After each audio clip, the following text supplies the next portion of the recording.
Mushoku Tensei Volume 18 by Rifujin Namaganat, cast by RTL Studio. If you are interested in creating your own audio drama like this, please visit www.rtl.ai and use promotion code RTL to activate your account. Now, enjoy the story.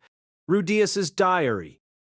Dearest Paul, time marches forward all too quickly. It has already been half a year since those chaotic events in Asura Kingdom transpired. I'm 20 now, which means my little sisters will soon be 14. I have continued to train myself while attending to any work Orsted gives me. Orsted knows nearly everything there is to know, yet he's not the best instructor. I guess he doesn't have the knack for teaching others. On top of that, he refuses to use his mana, so he can't demonstrate anything for me either. He'll teach me the incantation and some tricks for using the spells he's sharing with me. And perhaps this is because he's a genius, so everything comes naturally to him. Most of it doesn't make much sense to me at all. I'm sure part of the problem is that I'm not a very good student. You can't show me one small part of an equation and expect me to come up with the rest on my own. I'm not that brilliant. My memories from my previous life do help me figure out some stuff quickly, but they're pretty much useless when it comes to learning Saint Tier or King Tier spells. For instance, let's take a look at Flashover, a Saint Tier fire spell that ignites a vast area in an instant. I thought it was like the spell Sizzle in Dragon Quest, using light to produce heat. Alas, my intuition was off the mark. Although I cobbled together something similar enough, Orsted responded to my attempts by cocking his head in puzzlement. Spells aren't the only thing Orsted taught me. He's also shared knowledge, especially that pertaining to fighting against other mages or swordsmen, from various schools of swordsmanship. For instance, since the sword god style involves the user moving in pattern A, I should watch out for those and use strategy B to combat them. If I'm up against a mage proficient in fire magic, they'll likely mostly use coordination C and combine magic D against me, so I should try to combat those types of spells. And should I find myself up against a swordsman and a mage, then I should use counter technique E. Now that I think about it, he basically taught me combat strategies. Given my high offensive power, the plethora of spells at my disposal, and the eye of foresight, Orsted says my best bet is throwing my enemy off balance and cornering them, cutting off their options before landing my final blow. That's basically how I've been fighting so far, but I think being self-aware makes the biggest difference. I've been employing this strategy during practice battles against Eris and on the occasions I teach Saifi, Norn, and Aisha, just to ensure it's completely ingrained. Thanks to those efforts, my magic has improved immensely. My wind and fire magic is now Saint Tier, as is my healing and detoxification magic, while my divine magic is intermediate tier. That's a pretty big jump in only a year. That said, I still can't quite draw magic circles, and I haven't really touched summoning magic. There's a lot on my to-do list. I may already know a lot of magic, but I can't rest on my laurels. I've got to keep working at it. At least I have grown a little stronger for now. My work with Orsted has been going well, perhaps thanks in part to my training. But I haven't really done anything big since the matter with Asura Kingdom. It's small stuff like, go to this labyrinth and help this adventurer lost inside it. And go save this merchant who's about to be eaten alive by monsters.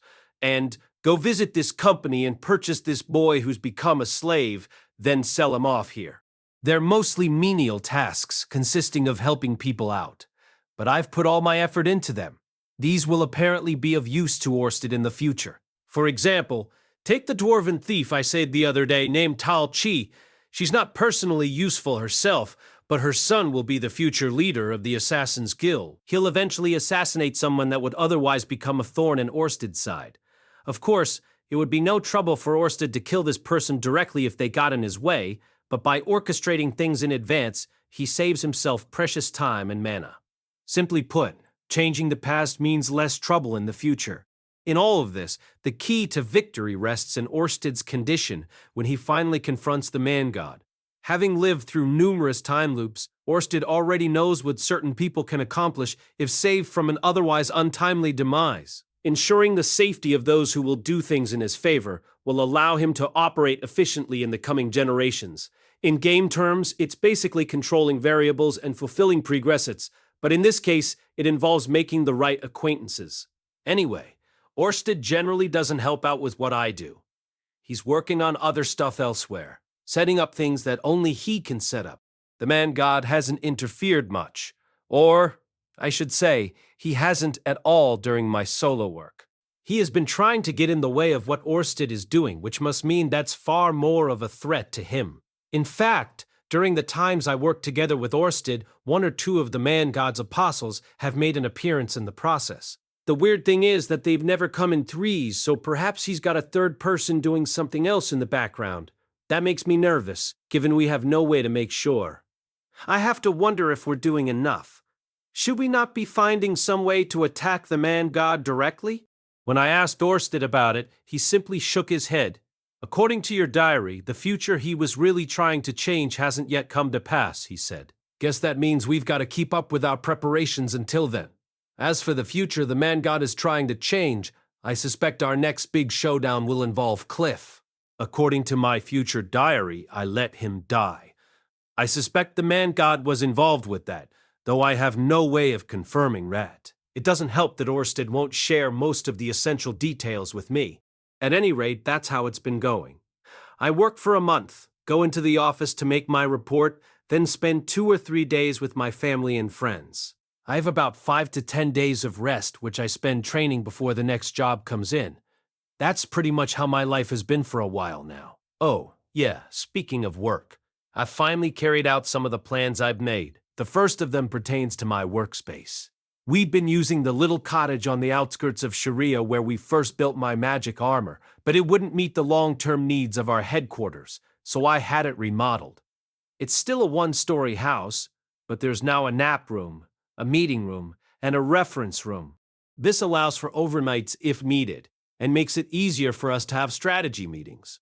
Of course, it makes me a little anxious leaving records of our meetings and plans there, but on the other hand, there's way too much information for me to remember it all, such as when so-and-so from such and such place will do such and such thing, and who, if allowed to live, will have such and such impact on the future. I also made an armory not far from the cottage itself, where I store any magic items or implements, as well as my magic armor. Speaking of which, we managed to make a smaller version of my magic armor, but I'll spare you the details. With the amount of stuff I've got stowed there, a thief would be set for life if they stole it all and sold it. Since I'm the only one who uses the inventory, I've sealed the door with earth magic to guard against the chance that someone might swipe it all. Orsted might not have any use for the stuff in there, but since it's still technically office supplies, I gotta make sure it's taken care of. It makes me wish I had someone to look after it all. That said, these aren't the only changes I made. Our central work office is actually in the basement of the cottage. Using earth magic, I've created a huge space almost like a... The place is split into 23 rooms, each with its own teleportation circle. Each one will take you to major locations across the world, eventually anyway. Only 5 of the circles have been properly activated, meaning the only places we travel to are Asura Kingdom, the holy country of Milis, the Great Forest, the King Dragon Realm, and the southern part of the Demon Continent. We only have these 5 because we have to set up a connecting teleportation circle on the other side. And unfortunately, Orsted doesn't really visit the sort of deserted locations that would be ideal for our purposes. Crowded places make it a bit difficult to set up teleportation circles. Hence the reason we don't have more than 5, though we do plan to expand in the future. All right, Paul, I'm sure my work talk only bored you to tears, and you probably don't want to hear any more of it. Let's get to what you've actually been waiting for and talk about your kids and grandkids. We'll start off with my oldest daughter, Lucy Greyrat. Lucy is growing steadily. She just celebrated her 3rd birthday the other day. She's gotten better at walking and totters about the house. She's learned quite a bit of vocabulary and likes to speak in a loud voice, thanks in part I'd bet, to Eris, so our house is quite lively. It seems Sylphie has been teaching her the human tongue and magic lately. Only 3, and she's already receiving the kind of special education usually reserved for gifted children. I guess Sylphie will be a teacher, Mom. If she puts on some triangular glasses, my little lessons with her at night might heat up too. Anyway, back to Lucy. I guess I haven't spent that much time with her, so sometimes when I come home, she stares blankly at me like she has no idea who I am. It's super disheartening. Thankfully, Sylphie always says, "That's Daddy, say hi," and she'll respond, "Welcome home, Daddy." She is so ridiculously adorable I could just eat her up. But immediately after she's greeted me, she gets this look like she doesn't know what a daddy is, then hides behind Sylphie. It's heartbreaking. She'll never respect me as her father at this rate. I know this is the path I chose, but that doesn't make it any less depressing. But while we're on the topic of Lucy, I did take her to meet Orsted once. I was curious as to whether his curse would work on her, whether what the man God said was true or not. In short, his curse doesn't work on her. In fact, the moment she saw him, her eyes lit up. She stretched her tiny hands toward his silver hair and shouted, "Daddy, Daddy," as if she legitimately thought he was her real father. I honestly considered killing Orsted at that point. Just kidding. Sorry, I swear I didn't feel that murderously toward him. But, it kinda annoyed me, that's all. Maybe it's because Sylphie has white hair, so Lucy assumed Orsted must be family since his hair was a similar color. I taught her his name, which she then promptly repeated as Orstay, Orstay. How sweet. Perfectly native pronunciation, if I do say so myself. As I watched sourly, Orsted let Lucy ride on his shoulders. She was gripping his hair tight enough that I worried she might rip it right out, so I scolded her. "It's not good to pull people's hair," I said. "Amusingly, or perhaps interestingly enough," Orsted replied, "it's not an issue. Something this trivial won't even begin to affect my Dragon Saint battle aura." He seemed rather happy that our Lucy took such a liking to him. And how could he not be? She's insanely cute. Anyway, what the man God said seemed even more believable now. The part about my descendants working with Orsted to defeat him, I mean. When I brought that up to Orsted, he glared at me with a terrifying expression and said, "Don't trust what the man God says." Of course I don't trust everything he says, but I also sense that Lately, I've gotten better at reading Orsted's moods. He's in a super good mood when he plays around with Lucy. He apparently finds anyone who becomes attached to him endearing. On top of that, I'm sure he's happy to encounter something new after going through the same time loops over and over. I can only imagine how he must be feeling after the number of loops he's been through. As his subordinate, I want to help ensure he finds each day as entertaining as the last. Whoops, guess I got off track again. Well, while we're on the topic of children, Roxy gave birth. There was a blizzard that day. The renovations on our office weren't yet complete then, so after I'd fulfilled my mission and returned to the cottage, I found Orsted waiting for me. This was something he did on occasion. The cottage had only one room at that point, so there was nowhere else for him to go, really, and getting new orders and reporting on previous work was kind of a combo deal. So when he finished his own work, he would often wait around at the cottage until it was time to move on to the next step.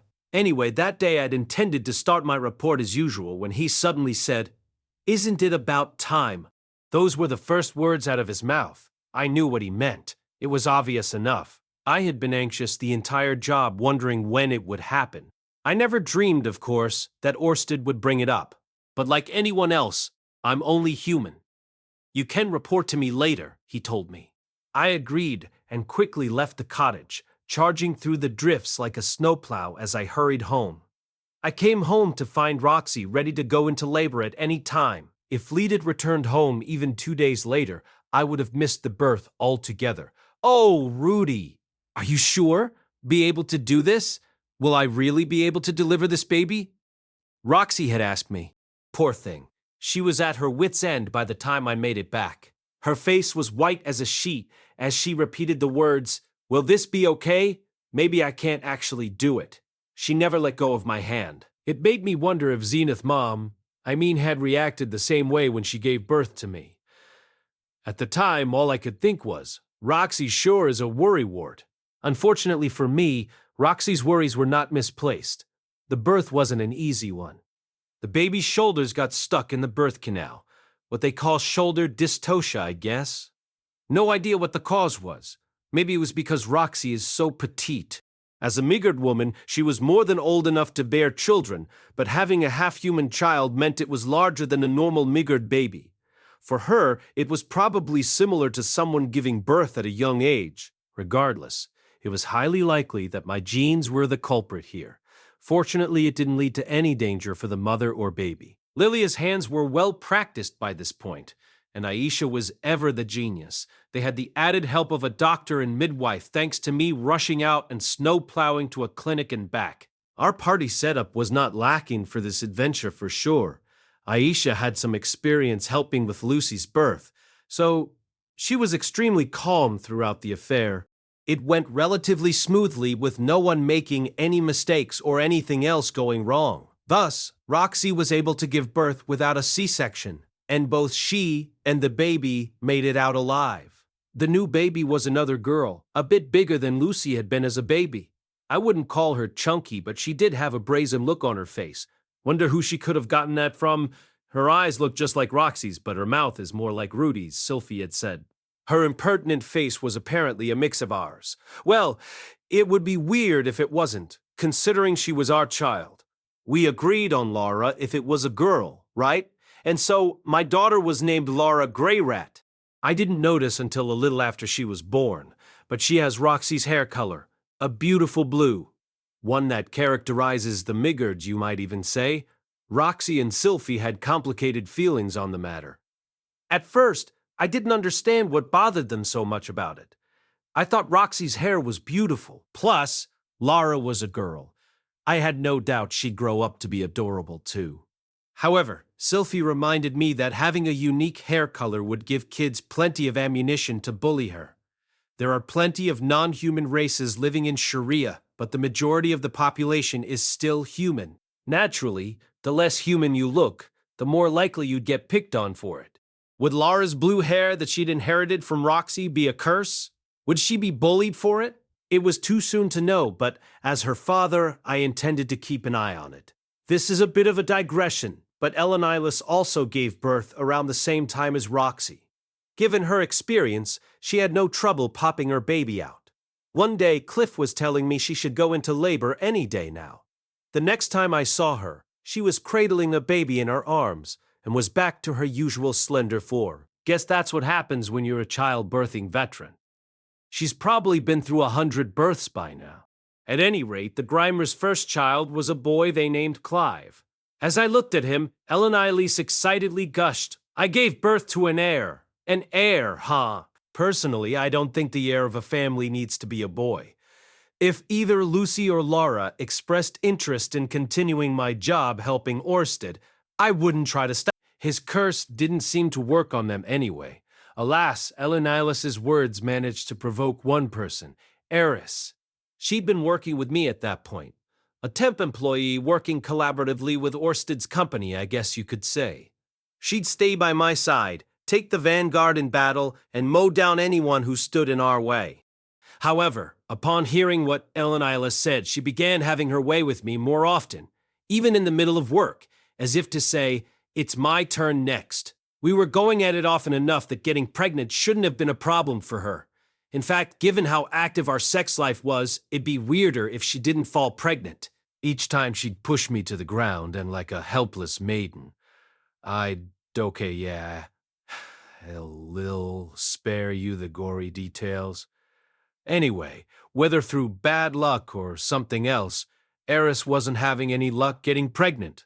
Naturally, that made her anxious. I noticed her consulting Sylphie night after night when we were back home. She apparently didn't want me to know how concerned she was because she kept the intricate details from me. Though, I did hear her say one thing that did terrify me. "I wonder if we should be going at it more often. Eris was already draining me of all I was worth. Any more, and she'd shrivel me like a prune. Nonetheless, it is the husband's duty to soothe his wife's concerns, so I gave it everything I had. I started using the calendar method, or the Ojino method as it's known in Japan, which involves keeping track of a woman's menstrual cycle, being more careful of what I ate, and keeping training to a minimum. I tried all sorts of things. Okay, leaving aside my excuse that I was trying to allay her worries, I'd be a liar if I said I wasn't turned on by the whole thing. I'd heard that at one point, Zenith had been concerned because she wasn't able to get pregnant either. I wonder if you did stuff like this to try to reassure her. I do remember the two of you going at it every night like animals. That was how Norn was conceived, after all. Speaking of which, Norn is in good spirits and still attending school. Enough about her, though. Thanks to my efforts, Eris finally managed to get pregnant. It happened approximately a month after I made her cut back on all her training. Apparently, the source of her struggle was the intense training she was doing every day. Jumping, hopping, punching, kicking. You name it, she was doing it. Babies are normally pretty resilient, enough that a person can still get pregnant even if they're working out, but in Eris's case, the frequency and intensity of her exercise was twice or more than what any normal human being would do. It was quite likely that fertilization was taking place, but the embryos couldn't implant because of all her rigorous activity. That brought an end to her temporary employment. She could no longer accompany me for work, but she seemed satisfied nonetheless, grinning proudly and snickering as she rubbed her swollen belly. As someone who'd known her since childhood, it filled me with emotion to see her like this. She had grown into such an awe-inspiring woman. Philip and Soros rest, their souls must be weeping for joy in their graves. Incidentally, confirmation of her pregnancy only happened about a month prior to me penning these words to you. Right now, Eris is in the 4th month of her pregnancy. She's been pretty well behaved lately, perhaps in part because of morning sickness. By the time I finish my next job and get back home, I guess she'll be in her 5th month. Part of me worries that she'll return to her intense workouts once she's gotten used to pregnancy. I sent a letter to Ghislaine asking for advice since she's the only other person who has known Eris for as long as I have. I figured she might know how to convince Eris to cool it until her pregnancy is over. Ghislaine must be having it rough too, namely because the king, who'd long been bedridden with illness, finally passed away. Ariel will soon be taking the throne. First Prince Grable seems to be putting up one final struggle, but he's hardly a formidable foe at this point. There's no chance that Ariel will lose this fight. As she informed me, Ariel will probably need to spend the next 2 or 3 years fighting to secure her seat, so Ghislaine will have plenty to do as her bodyguard in the meantime. If for any reason we head out toward Asura Kingdom after Eris gives birth, I'd like to pay all of them a visit. While we're discussing Eris, it seems like she's only given thought to what we'll name our baby if it's a boy. For that reason, I decided to come up with a girl's name on my own. I don't care what gender the child will be. I be happy as long as she safely gives birth and has a healthy baby. That's all I care about, the safety of the mother and child. Honestly, between work, training, and hanging around the house, my days are pretty fulfilling. Granted, I don't have a whole lot of time to spend with my kids, but otherwise things are good. Finally, I'd like to talk about Zenith's mental state. There's still no sign of her regaining her memories. She was making progress with her emotions, but that progress stalled at some point. She basically can't speak whatsoever. I tried brainstorming with Orsted for solutions, but he doesn't seem to know how to help her either. And if it's a mystery to him of all people, maybe that means there isn't a way to help her at all. That said, he did tell me that in all the loops he's been through, this is the first time he's ever seen her become disabled like this. So perhaps there is some solution out there he simply isn't aware of, some magic item that can cure her. I'd prefer to not give up and keep looking for a cure, but I think my only choice is to prepare to be in it for the long haul. Father, remember how you scolded me when we were in the holy country of Milis? You were upset that I was preoccupying myself with another woman and leaving Mother to fend for herself. I don't mean for that to be the case this time, but I hope you'll forgive me for not prioritizing her recovery more. I'd like to continue doing the best I can. Respectfully, your son. I had written it like a letter one I would never send to anyone. There were days where writing like this hardened my resolve, and that resolve meant plenty of motivation to get me moving. All right, guess it's time to go. Eager to greet the day, I stood up and started toward a magic circle. Thus began another day of work. Chapter 1, One Job Among Many. Her name was Angelique Curentale, or Angie for short. She was born at the western edge of the King Dragon realm in a village bordering a dense forest. Since her parents were both apothecaries, they naturally educated her in their field as they raised her. Alas, before she reached adulthood, the two of them were attacked and killed by a monster. It was a story not altogether unusual for those in her village. Saddened by the loss, she held a funeral for them with the other villagers' help, then inherited their house and followed the same career path. Angie had one person she could call a close friend, and that was Fam Handora, a girl born into a local hunting family.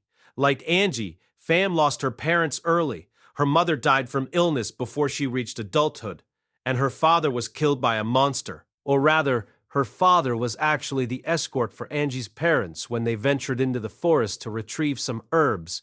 He sadly lost his life in the process, unable to protect his charges or himself. All of this resulted in Pham feeling guilty for what happened with Angie, and Angie in turn resenting Pham.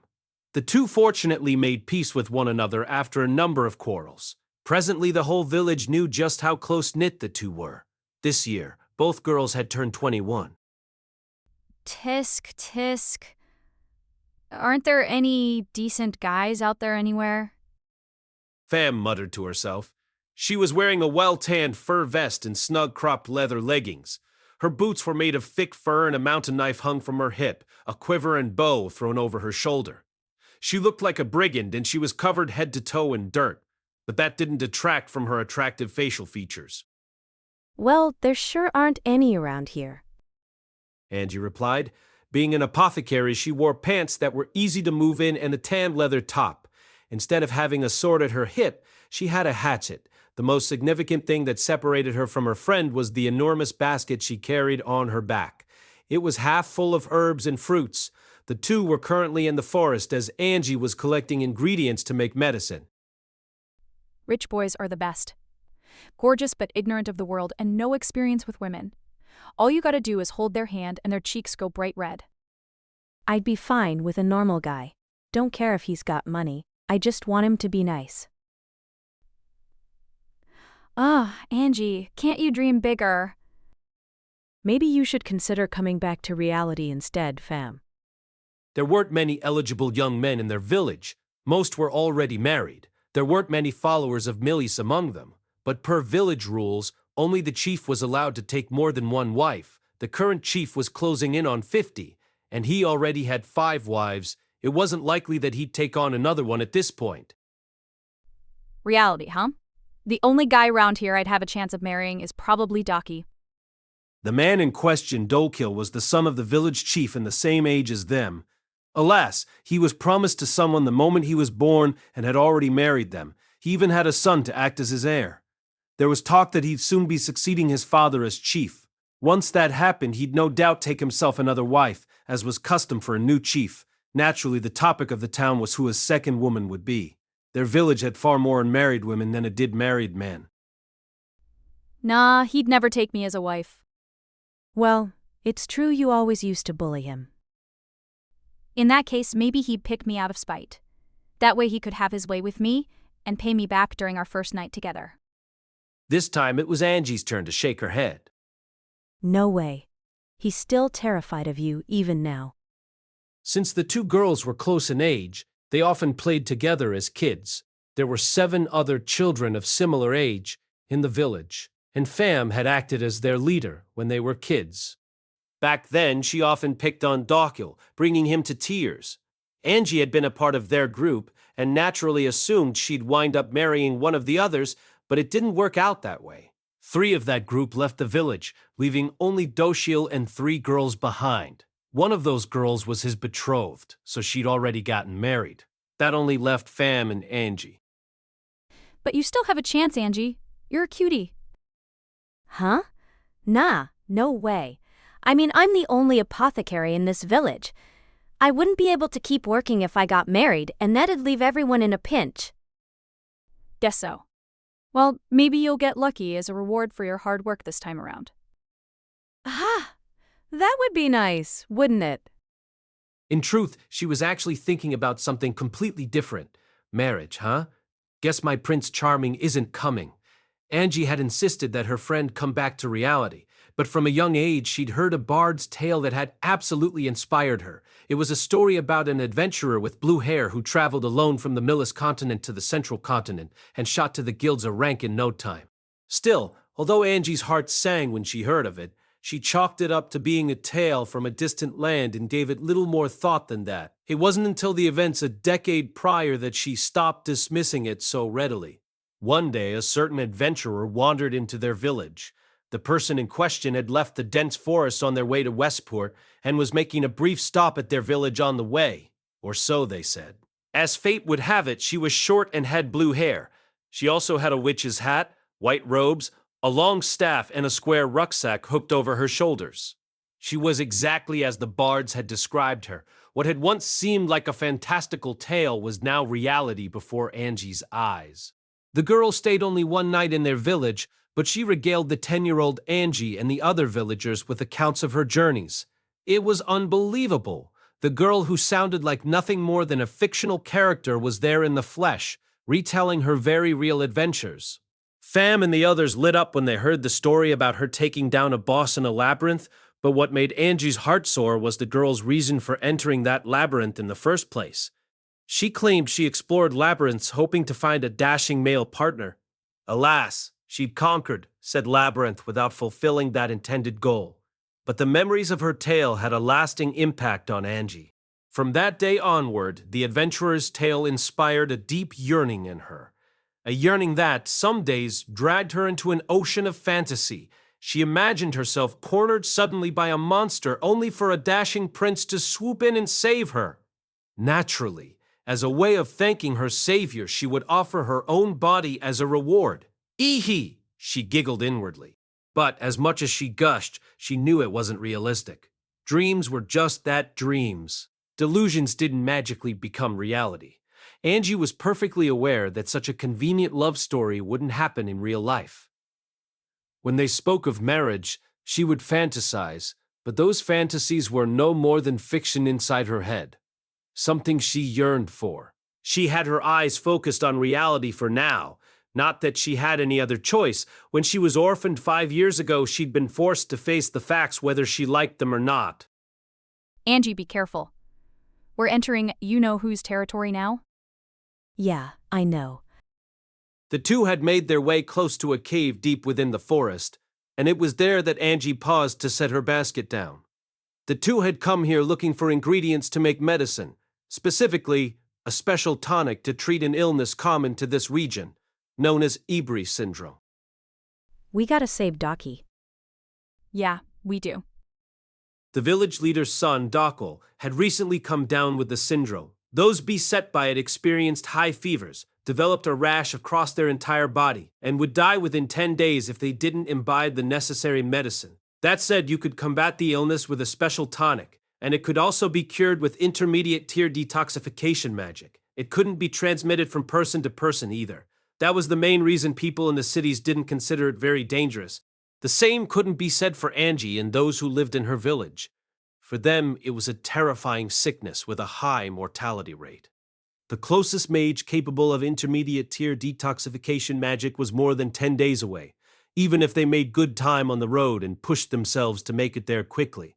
It was unfortunate that Dokyo, their childhood friend and future leader of their village, had taken ill with it. Ibri syndrome was partly responsible for the deaths of both girls' parents. Fam's mother had come down with it, and Fam's father and both of Angie's parents had set out to gather ingredients for the medicine in the forest. That was how they met their grisly ends. Thus, both of them had fateful ties to the disease which now threatened the life of someone else close to them. That was the force that drove them to collect the necessary ingredients for a tonic. Silence stretched between them as they moved cautiously forward. The ingredient they needed was the eat flower, which grew at the base of the cliffs just ahead. Since they only needed enough tonic for one person, 5 or 6 petals should suffice. The two gulped audibly as they came out of the trees and into a meadow which stretched before them. It was a vast field right in the middle of the forest, bursting with blue flowers, a pure field of eent flowers. Again, they swallowed hard. Their expressions remained rigid despite the beautiful sight before them. Angie stretched out a trembling hand toward one of the flowers, pulling off a single petal.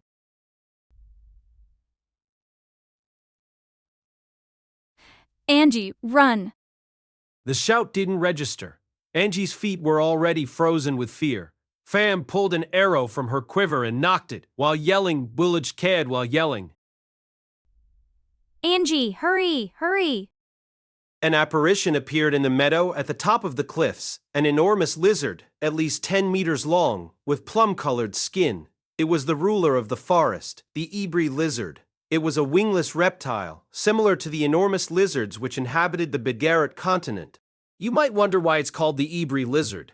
That was because Ibri syndrome ran rampant in whatever lands these lizards inhabited, and also because the flowers necessary for the special tonic to treat it were always close to the lizard's territory. A scholar theorized that the Ibri lizard spread the Ibri syndrome so that humans would come to gather flowers for the cure, thereby providing the lizard with easy prey. Whether that is true has yet to be proven.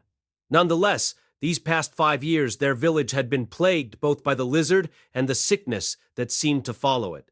This culprit was the culprit who killed both of Angie's parents and Fam's father. Ah! Fam let out a howl, trying to pump herself up as she let her arrow fly. It soared toward the Ibri lizard, finding its mark with a dull sound as it pierced the creature's scales. In that same instant, the lizard made its move. It scaled down the cliff wall as quickly as a gecko. It didn't seem as though Fam's arrow had affected it at all. Angie, I'm begging you, stand up. Run. Thanks to Fam's encouragement, Angie finally found her feet. I have to run. I have to hurry. Panic gripped her, causing her feet to trip, but despite her stumbling, she somehow managed to scurry away. Fam joined her in retreat once she was sure Angie was up and moving. Unfortunately, it was already too late. With impressive speed, the Ibri lizard closed in, catching up to Fam. Its gleaming, jagged teeth clamped down on her leg. Gah! The creature lifted her like she was a rag doll and flung her through the air. Fam let out an unladylike howl as she went flying, crashing into the flowers carpeting the meadow. Angie had seen it all. Her eyes had met Fam's as the latter sailed through the air. She'd had a look of sheer terror on her face. Having witnessed that, Angie hesitated, thinking she had to save her friend. But before she even knew what was happening, the Ibri lizard was right in front of her. I'm going to die, Angie realized. In the past, she dreamed of someone jumping in to save her in such a situation, but those were nothing more than delusions. The reality is that when someone is in a real crisis, there's no time for anyone to jump in and help. Death arrives in an instant. That's simply how the world works. That was precisely why what happened next had to be nothing more than a dream. Huh? Angie couldn't believe her eyes. The very thing that was about to kill her, that should have been too large and heavy to be sent spinning through the air, was flying off in an odd direction. Snarled the creature. Blood spilled out of its mouth when it finally landed. It raised its head, glancing across from where it had fallen. Angie followed its gaze to find a man standing there in a mouse-gray robe that flapped the wind. Beneath that, he wore black armor and held what appeared to be a tube in his left hand. His light brown hair fluttered as he strode toward the Ibri lizard. The Ibri lizard launched itself at him with such agility it was hard to believe it had been grievously wounded in the attack. Its enormous fangs closed around the man, sinking into him. It appeared as if the creature had bitten him in half, but that was only a hallucination on Angie's part. He was perfectly alive and well. Somehow, the man had managed to stop the Ibri lizard's head with his right hand, gripping its enormous nose and holding it in place. He languidly lifted his left hand, aiming the strange tube at its head. Shotgun trigger. Something discharged from the tube he was holding. Angie couldn't make out what it was, but it shot out at an incredible speed. In the moment she blinked, the Ibri lizard's entire head was blown off. The impact was almost like an uppercut, jerking its long neck upward, its entire body flopping. Despite its enormous size, the sound of it collapsing was strangely quiet.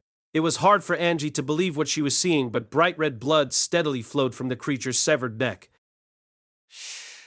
The man let out a breath and extended his right hand toward the creature's corpse. Flames swallowed it up seconds later, the fire crackling as it devoured the natural oils from the monster's body. The smell of burning meat filled the area. The man then finally turned to Angie, silhouetted by the flames. He spoke to her as casually as if he were asking the weather. Hello there. You're Angelique Curentel, yes? Huh? Or are you Famhain Dora? He's asking for your name, she realized. But for whatever reason, her tongue couldn't form the words for a response. So she just quickly shook her head and then bobbed it in quick succession. I came here to rescue you. When the man in the mouse-gray robe said that, her heart suddenly beat louder. This stranger introduced himself as Rudius Greyrat. While Angie battled with her thundering pulse, he made his way over to Fam and began healing her. It was almost instantaneous. She didn't regain consciousness, but her leg, which had been nearly torn off, was reattached, the bone unbroken and the skin no longer bruised purple. Rudis explained that someone had asked him to come to their rescue, but he wouldn't name their secret benefactor. For her part, Angie had no clue who could have possibly put him up to this. Regardless, I am simply glad I made it in time. That was a close call. Yes. Rudius carried the unconscious fam on his back as he walked through the forest. Angie, meanwhile, was hauling a basket now full of inked flowers and incessantly smoothing her hair. I just know my hair must be a rat's nest, and my clothes are covered in dirt. No doubt my butt is too. I bet it's all over my face as well. What should I do? Wait, I guess the more problematic thing here is my attitude, isn't it? Each time Rudess glanced over his shoulder at her, her cheeks lit up, and she had to avert her eyes as she followed behind him. Fortunately, he didn't seem to pay her strange behavior any mind. He actually kept his eyes focused ahead most of the time, almost as if he thought it wrong to look upon her face. He did not break the silence as they walked. Occasionally he would glance back at her, but very infrequently and only to confirm she was still behind him. Angie wished she could get a better look at his face. Oh no. We're about to reach the village. Once we do, he'll be a hero. He defeated the lizard, after all, and saved our village. What should I do? If that happens, there's no way Lai be able to get a word in with him after that. Finally, her eyes landed on Pham, who was still slumped against his back. Her full breasts were pressed flush against him, and Angie couldn't help but be a bit jealous. Mr. Rudius. Yes, what is it? P-Fam. I mean, isn't Fam heavy?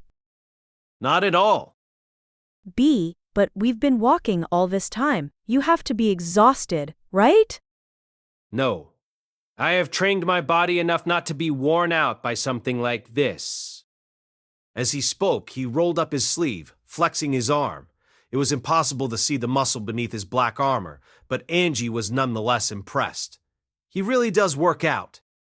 I get it. My apologies for not realizing sooner.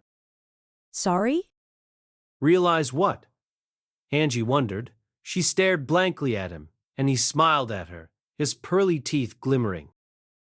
Miss Angelique, you must be tired. Shall we take a small break? Incidentally, his teeth glimmering was a mere hallucination on Angie's part. After a long pause, she finally stuttered.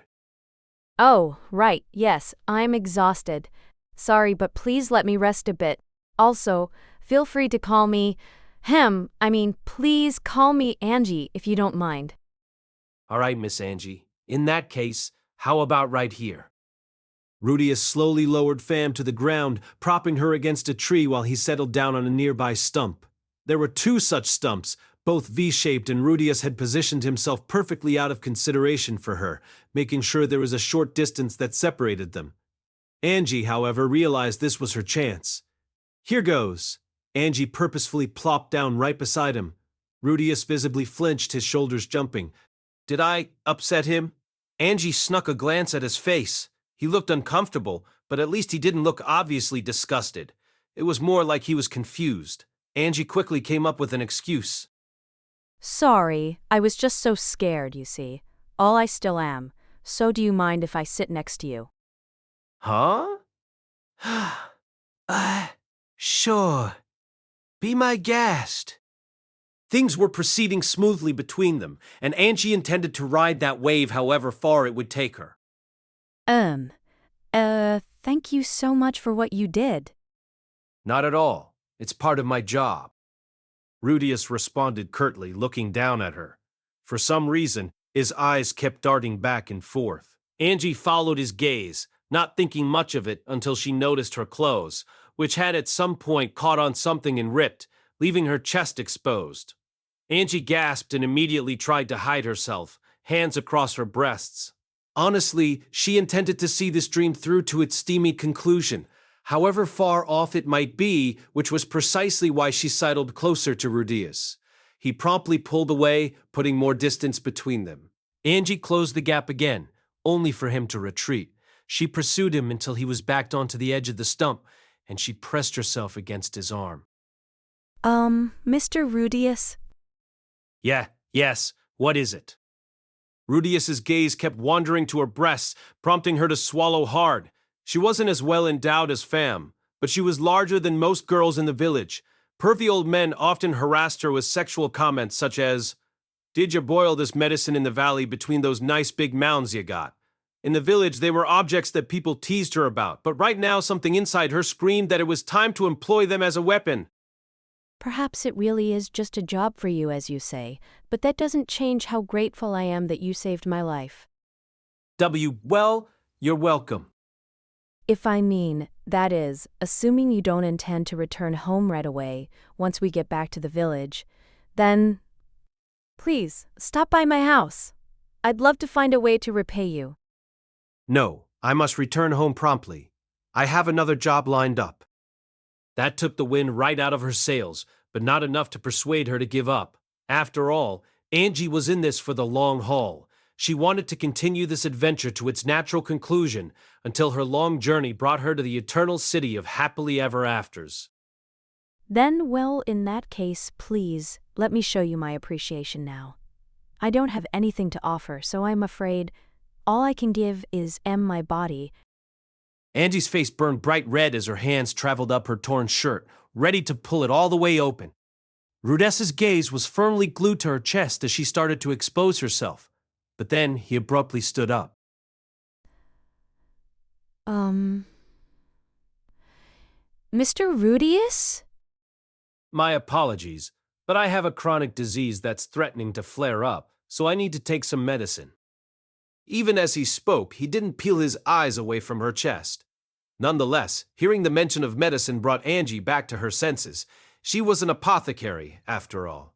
Hearing that the man before her suffered from a chronic illness reflexively made her want to help.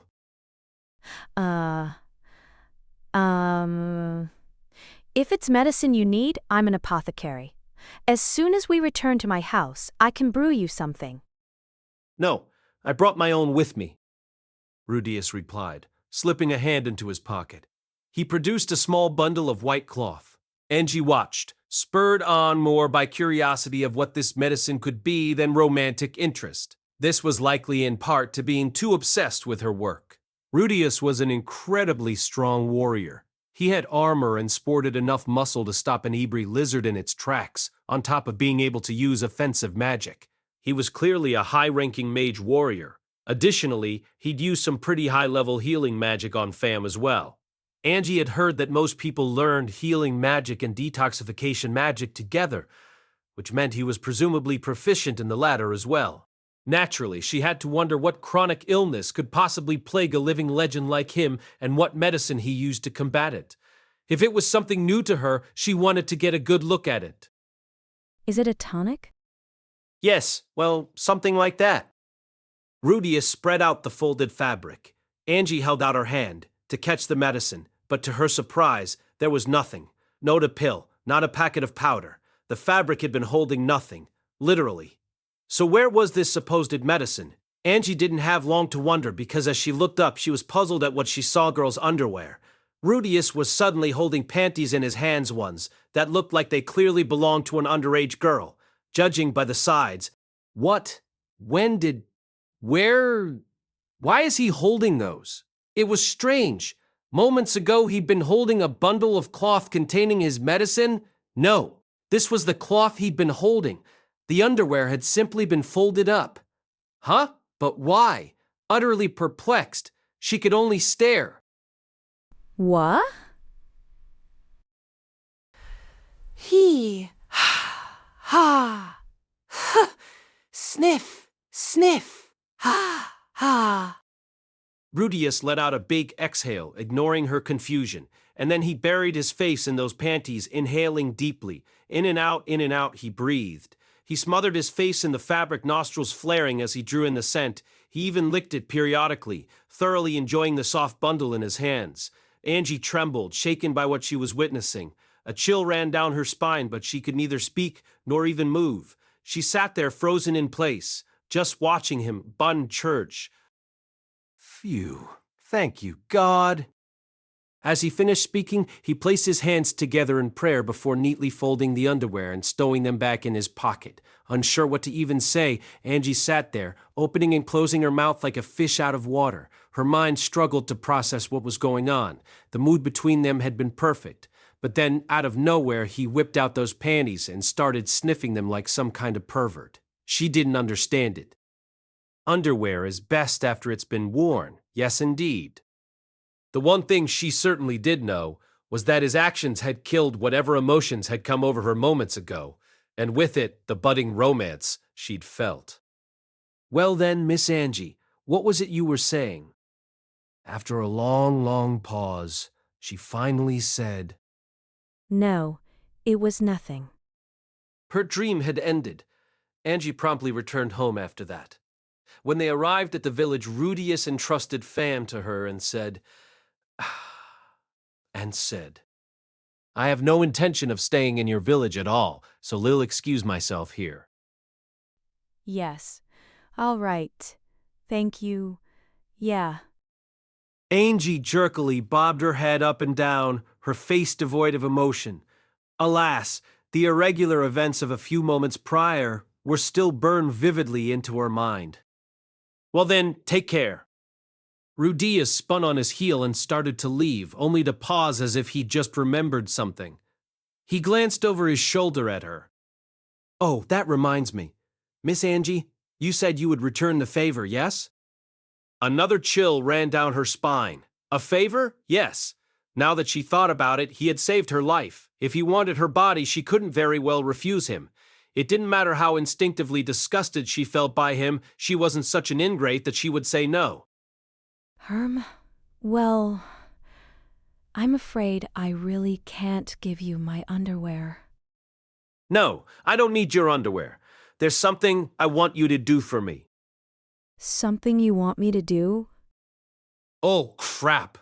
She just knew he would ask her to do something totally debauched. The color drained from her face as she mentally prepared herself for it. Rudius saw her reaction and scratched the back of his head. Guess it's only natural she'd be disgusted, he muttered as he slipped something out of his backpack. He held out a picture book and a figurine. Miss Angie, if you happen to have a child someday, I'd like you to read this picture book to them.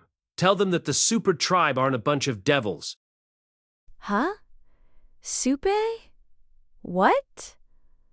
What are you talking about? The super tribe. The super tribe. Angie echoed his words, completely thrown by this request out of the left field. Her eyes were wide as saucers. There is a glossary at the end of the book to help with learning how to read the letters, so you can use that as part of your child's education, too. I do hope you'll share this with them. He then departed, leaving Angie stood there dumbfounded, a picture book and a figure with green hair in her hands. Just looking at the likeness of the super tribe was terrifying. The figure itself was eerily intricate, and the colors painted on it made it look so realistic, she wondered if it might suddenly spring to life. This little statuette was a perfect replica of a terrifying demon. She felt the urge to dispose of it immediately, but she remembered that Rudius had saved her life and stopped herself. The super tribe, huh? She had never met one of them before, but she had heard of them. They were a group of people often referred to as devils. When she was younger, her parents would often warn her that if she did anything bad, the supers would come to carry her off and devour her. And yet Rudius was trying to spread the story that they weren't awful people after all. Why would he do such a thing? Unable to decipher his motivations, Angie wasn't quite sure what to do. She pressed her finger against the figure's head.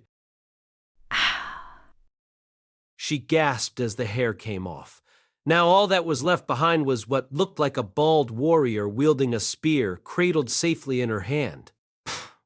Angie burst into laughter. She still had no idea what to make of this, but her savior had made a request of her that she planned to honor.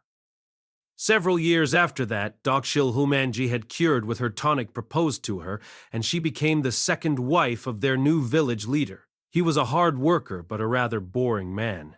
The only upside was that he wasn't a pervert. Angie was grateful for that at least. When her child was born, she did as she was told and read the picture book to them as she raised them. Eventually, that picture book's story would become widespread throughout the village. The nearby region would come to recognize the super tribe as a clan of bald warriors of justice. That, however, is a story for another time. Chapter 2. The Borrowed Cat. And with that, I managed to bring another job to a smooth conclusion. My objective was to save the hunter Fam Handora from what would otherwise have been her death in that deep forest. It sounded like a simple enough task when I first heard the brief. Use detoxification magic to save the village chief's son and kill the evil dragon thing, or lizard I guess, residing deep in the forest. What could be easier? Sadly, when I arrived, Fam had already set out for the forest. I panicked and chased after the girl as quickly as I could, but Fam was already at death's door by the time I arrived. It was a close call. I was sweating bullets the whole time she was unconscious, and I muttered several healing incantations under my breath as I was carrying her. Fam wasn't alone out there, either. She had her apothecary friend Angie with her, and this Angie person was more dangerous than I'd imagined. She was far too sexy, bewitching even. If I hadn't watched myself properly, I might have given in right there and had my way with her. Fortunately, I avoided death by temptation only thanks to the replica of my holy idol. Ordinarily, such divine rituals should never be performed in sight of others, but I had no other choice. I had to get a grip on myself and convince the woman to abandon her advances. Now all that was out of the way, it was time to hurry home, pat my kids on the head, enjoy Aisha's excellent rice dinner, then indulge in some carnal pleasures with one of my wives. That was basically my whole reason for living. You could say it was my only motivation for getting through each mission alive. I arrived home, still preoccupied with such thoughts. As I approached the front entrance, Bai, who was twisted around the entryway like a morning glory, swung the door open for me. When did he become our automatic doorman? Not that it mattered, since it was convenient. I saw that Dillo, our armadillo, wasn't in his doghouse, which meant Roxy was still at work. Zenith was spacing out in the garden while Lilia hung the laundry, so I waved to them. I'm home. Oh, that's Big Brother's voice. Welcome home, welcome home. Sadly, your baby sister is a little preoccupied right now, but I'm saying welcome home. Yep, I can hear you. Wonder what she's doing. Maybe sorting out the fertilizer? Welcome home, Rudy. Sylphie said, hurrying out from the living room. Lucy followed close behind, like a little duckling. Glad to be home, Sylphie. I'm exhausted. Make sure to rest after this then. Sylphie helpfully peeled off my robe, dusting it off before hanging it up. I had already taken off the magic armor I had been wearing beneath it and left it at the office. I stood by the large mirror near the entrance, and what stared back was an ordinary man you could find just about anywhere in the world. Except today in particular, I looked utterly fatigued, like a perpetually exhausted salaryman. Daddy! Welcome home! While I was busy studying my reflection, Lucy came up and greeted me. She had light brown hair and stoic yet dignified features. She was only 3, but looked like a beautiful little elf boy. Her ears were admittedly shorter than Sylphie's, but otherwise she looked exactly like her mother at that age. And here she was, standing quietly in front of me, welcoming me home. Ah, did you hear that? Daddy, welcome home! That's right. I'm home, Lucy. Filled with emotion, I reached down to pick her up, but Lucy promptly retreated behind Sylphie and hid from my view. She glanced at me warily once she was safely out of my reach. The shock hit me like a fist to the gut. Oh no. Now what? I think I might actually cry. Hey, Lucy? No. No. Sylphie grabbed her daughter and held her toward me. I wasted no time taking her. She was so light and warm. The same could be said about Sylphie. Both she and Lucy had much higher body temperature than I. Perhaps it was because of their low body fat? Or was it a special characteristic of their race? Well, whatever the case, Lucy, ha-ha, lots of kisses and cheek rubs. Oh yes, Missy, ma-ha-ha.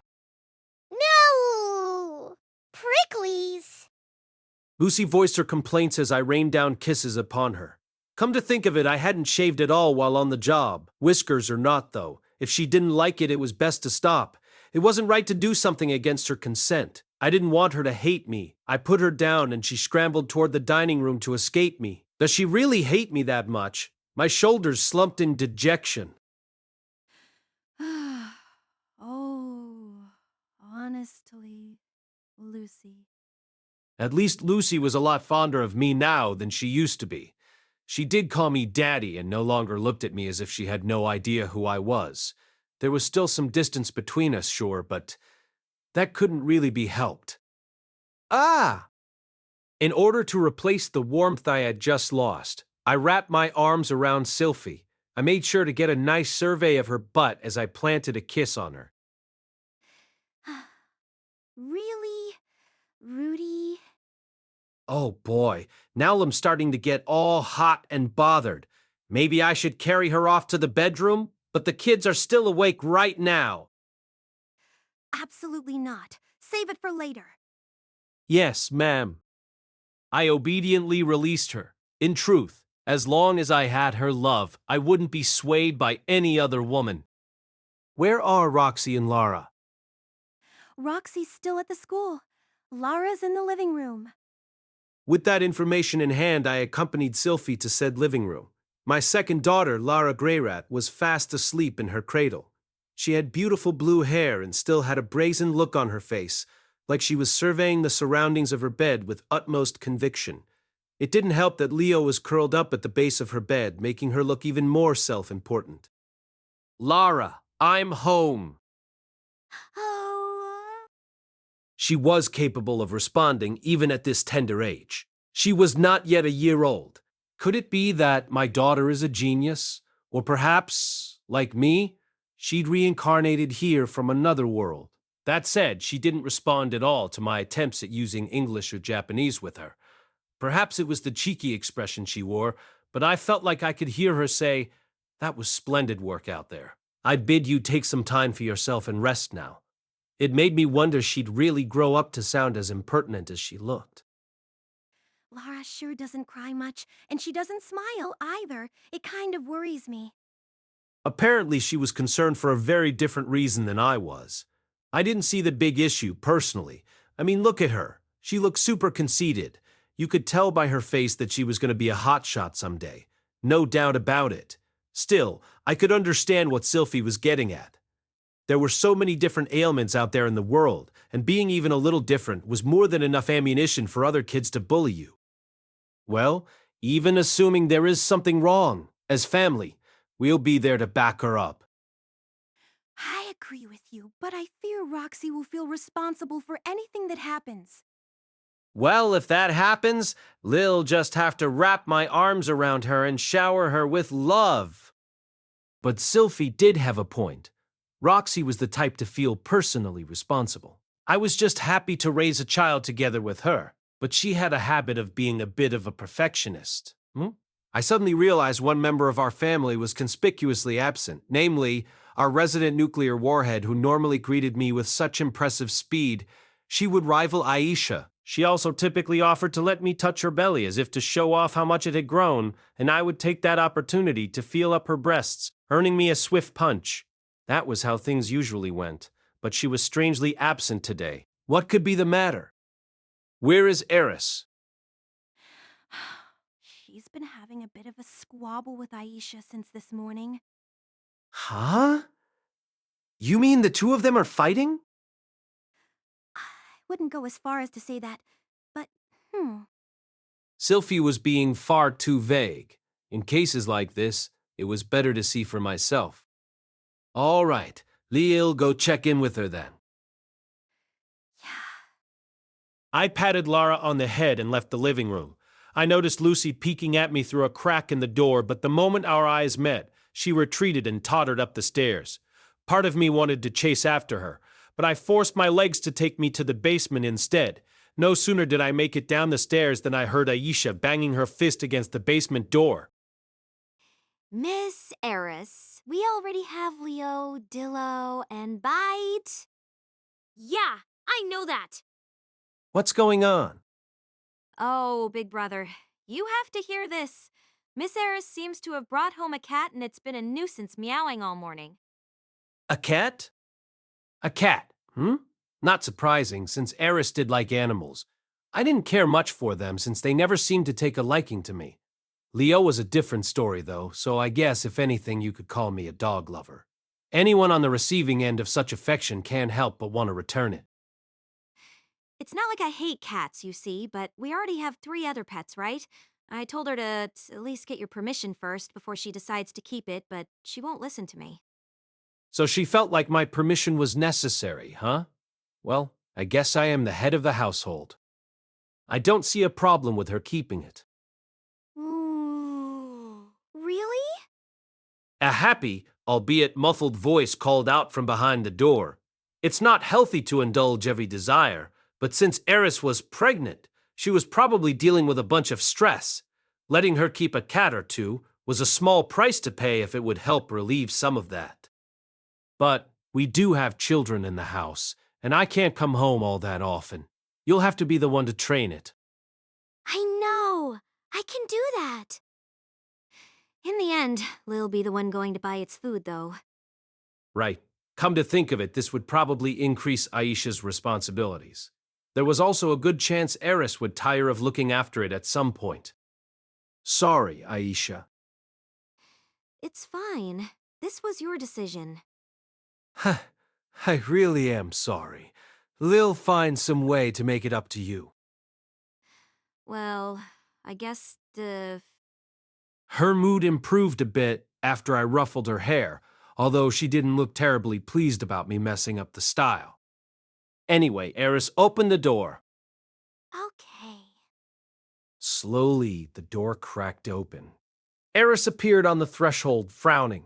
She looked formidable, even while pregnant, like the king of pregnant women or something. Silence fell as I glanced behind her. I gulped when I spotted the cat, collar around its neck, resting inside the room. There was no debating its feline nature. Covered in dirt as it was, its ears pricked with the sound of the door opening, and it flicked its tail handsomely. Unfortunately, that wasn't the only thing I noticed. The first thing that captured my attention were its breasts. Huge anchors about the size of Eris's. Although the clothes it wore were in tatters, they at least covered its breasts and groin. Those thick, muscular thighs were coated not in fur, but sun-kissed flesh, smooth as the skin of a pear. Boss, it's been forever. You really saved my tail. I promise I won't forget this debt for the rest of my life. I found her during my morning walk and brought her home. Her name is Linnea. Linea de Doldia. Previously an upperclassman, this beast woman had graduated from the University of Magic several years ago with top grades. Oh yes, I definitely remembered her. Well, this settles it. Throw her out! No way! It took nearly an hour to coax Eris to open up again. We moved to the living room to discuss the situation. It turned out that Eris had discovered Linnea in the course of her routine walk with Leo. 5 months pregnant, her morning sickness had finally faded, so she'd resumed going out with Leo again. So her first return to exercise was a walk, huh? I suspected it had to do with a strong sense of territory. Whatever the case, a moderate degree of exercise was good for a pregnancy. At any rate, it was during this walk that she passed by the slave market and an incident occurred. Linnea burst out of the shadows with some shady-looking men in pursuit. Tragically, they grabbed her by the tail and captured her. Eris, having witnessed all of this, made a split-second decision. She whipped out her sword, cut the sorry bastards down, stole off with her prize, Linnea, and made her triumphant return home. I saved her, so she's mine. We're keeping her. Eris insisted, sounding more like a brigand than a lady. Right. I'm Lady Eris's kitty now. Mew. Linnea said from Eris's lap, where the latter was playing with her ears. Her entire body trembled in fear the whole time. Among beasts, the unspoken rule was to roll over for whoever was strongest. Well, that's all fine and good, but I want to know what you're even doing in the city, Linnea, and why are you in those rags? I recalled that she left school dressed in fine attire, setting off from the city claiming she was going to become a merchant. Now, she wore threadbare rags covered in grime. And, if we were being frank, she stunk. So glad you asked. Mew. Thinking back, it was such a long, grueling, and tragic tale, sure to bring tears. Give me the short version. Mew.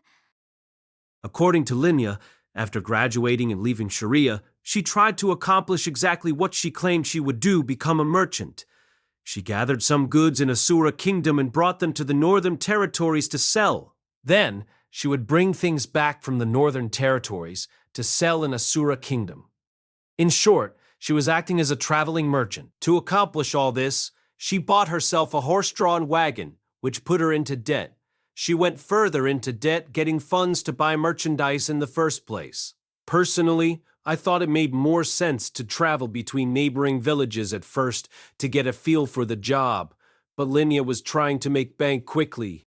That ended in her debt exploding due to interest rates, to no one's great surprise, I'm sure. She spent her days dirt poor, and although she supposedly tried to pay off her loans bit by bit, she could only pay in such trivial installments that she didn't know when she would ever manage to return it all.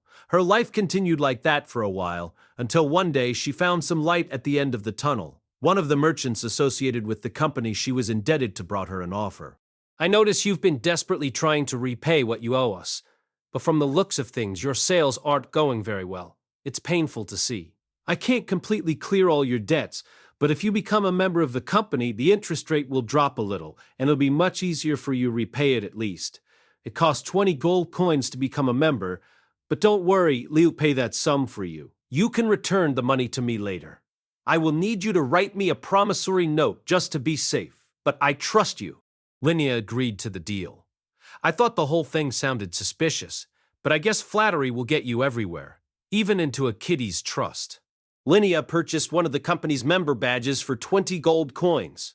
Alas, that badge was a fake. When she showed it to the company, they looked at her like she was crazy. That was when she realized the man had scammed her. While the badge was fake, the promissory note she wrote was the real thing.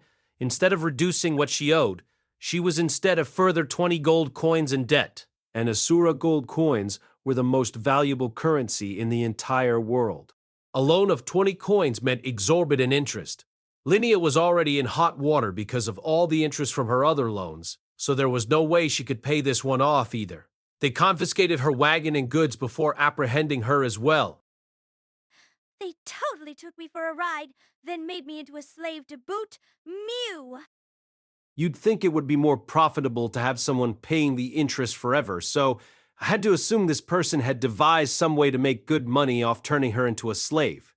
Well, we'll leave that aside for now. Honestly, it was partly her own fault that she became a slave.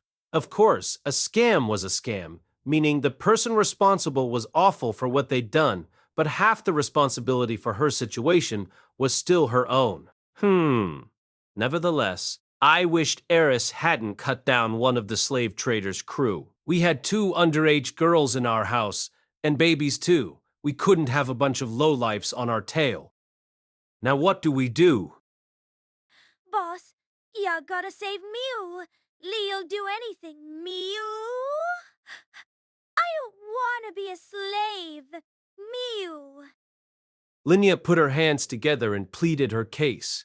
Seeing her dressed in those threadbare clothes with a collar around her neck was kind of erotic. Linya, you... Mew. Did they have their way with you? Mew. Before she could hop to her feet, I was already on my back, staring up at the ceiling. A violent Boreas punch had knocked me, and the chair I was sitting on, to the floor. Rudius, how dare you ask something like that? She has a point, Rudy. That was a really insensitive thing to say. Big brother, you're a big creep. After that thorough bashing from the women present, I quickly said, I'm terribly sorry. Better to apologize earnestly. Yep, that was the best call. They were right. That was crass of me. That sure was rude. Mew, I'm an untouched virgin, Mew. Dunno why, but they said they'd be more valuable that way, so they didn't bother Mew. Oh yeah? That's a relief. Why did I even ask that question to begin with? It just occurred to me, and I wanted to check. I didn't consider the question would only make her relive the trauma if she had been assaulted. I needed to be more considerate. Anyway, they said she'd be more valuable like this, huh? Guess even this world treasures virginity. I mean, there's even a unicorn in the Great Forest that's totally obsessed with girls' purity. I got to my feet. My nose ached from being punched, and when I pressed my fingers to my nostril, they came away coated in blood. Sylphie hurriedly used some of her healing magic on me. Well, anyhow, this is troubling. Eris had already killed some of the slave traders' people. They probably already knew what she looked like and might return for revenge. We had to do something to stop that. Should we return Linia and try to smooth things over? Or should we make an enemy out of these slave traders and destroy them completely? If we chose that path and they somehow kidnapped Norn, I'd be incredibly unhappy. Though I wouldn't be able to sleep soundly at night if I abandoned Linia either. She was a friend, after all. Excuse us! Called a voice from the front entrance, interrupting my thoughts. I didn't recognize it, but Linia flinched the moment she heard it and leaped up, scrambling to hide behind the couch. Hi, it's them. Mushoku Tensei Vol18 by Rifujin Namagano, cast by Artale Studio. If you are interested in creating your own audio drama like this, please visit www.artale.ai and use promotion code ARTALE to activate your account. Now, enjoy the story. It was the slave traders, apparently. I made my way to the front door. You have our slave in there, don't you? We already know she's here. I'm afraid I don't know what you're referring to. Please, leave. She stepped in to deal with them before I got there. 3 people were at the door. The one in front was short and stout, perhaps a dwarf. Behind him were 2 musclemen, one bald and the other sporting a mohawk. An air of violence roiled off the 2 like a suffocating cologne. They looked like Adon and Samson from Cho Aniki. Don't be like that. There's no other house in town with a gigantic white dog and a red-haired pregnant woman who can slice a man in 2. Lady Eris does tend to resort to wanton violence, so perhaps what you are saying in that regard is true. However, we have no slaves in the house. As I said, please leave. The bald man clicked his tongue in annoyance at Lilia's fearless rebuttal. He shoved the leader aside and stepped forward, reaching for Lilia. Listen here, you old bag. If you keep having that attitude with us... Lilia flinched as his hand came violently down upon... Whoa! Hold up, hold up! Nothing, because the shorter man latched onto his arm and stopped him. Don't put your hands on her. Don't you dare. That's the one thing I can't permit. Boss, what's the problem? We always do this kinda? Are you an imbecile?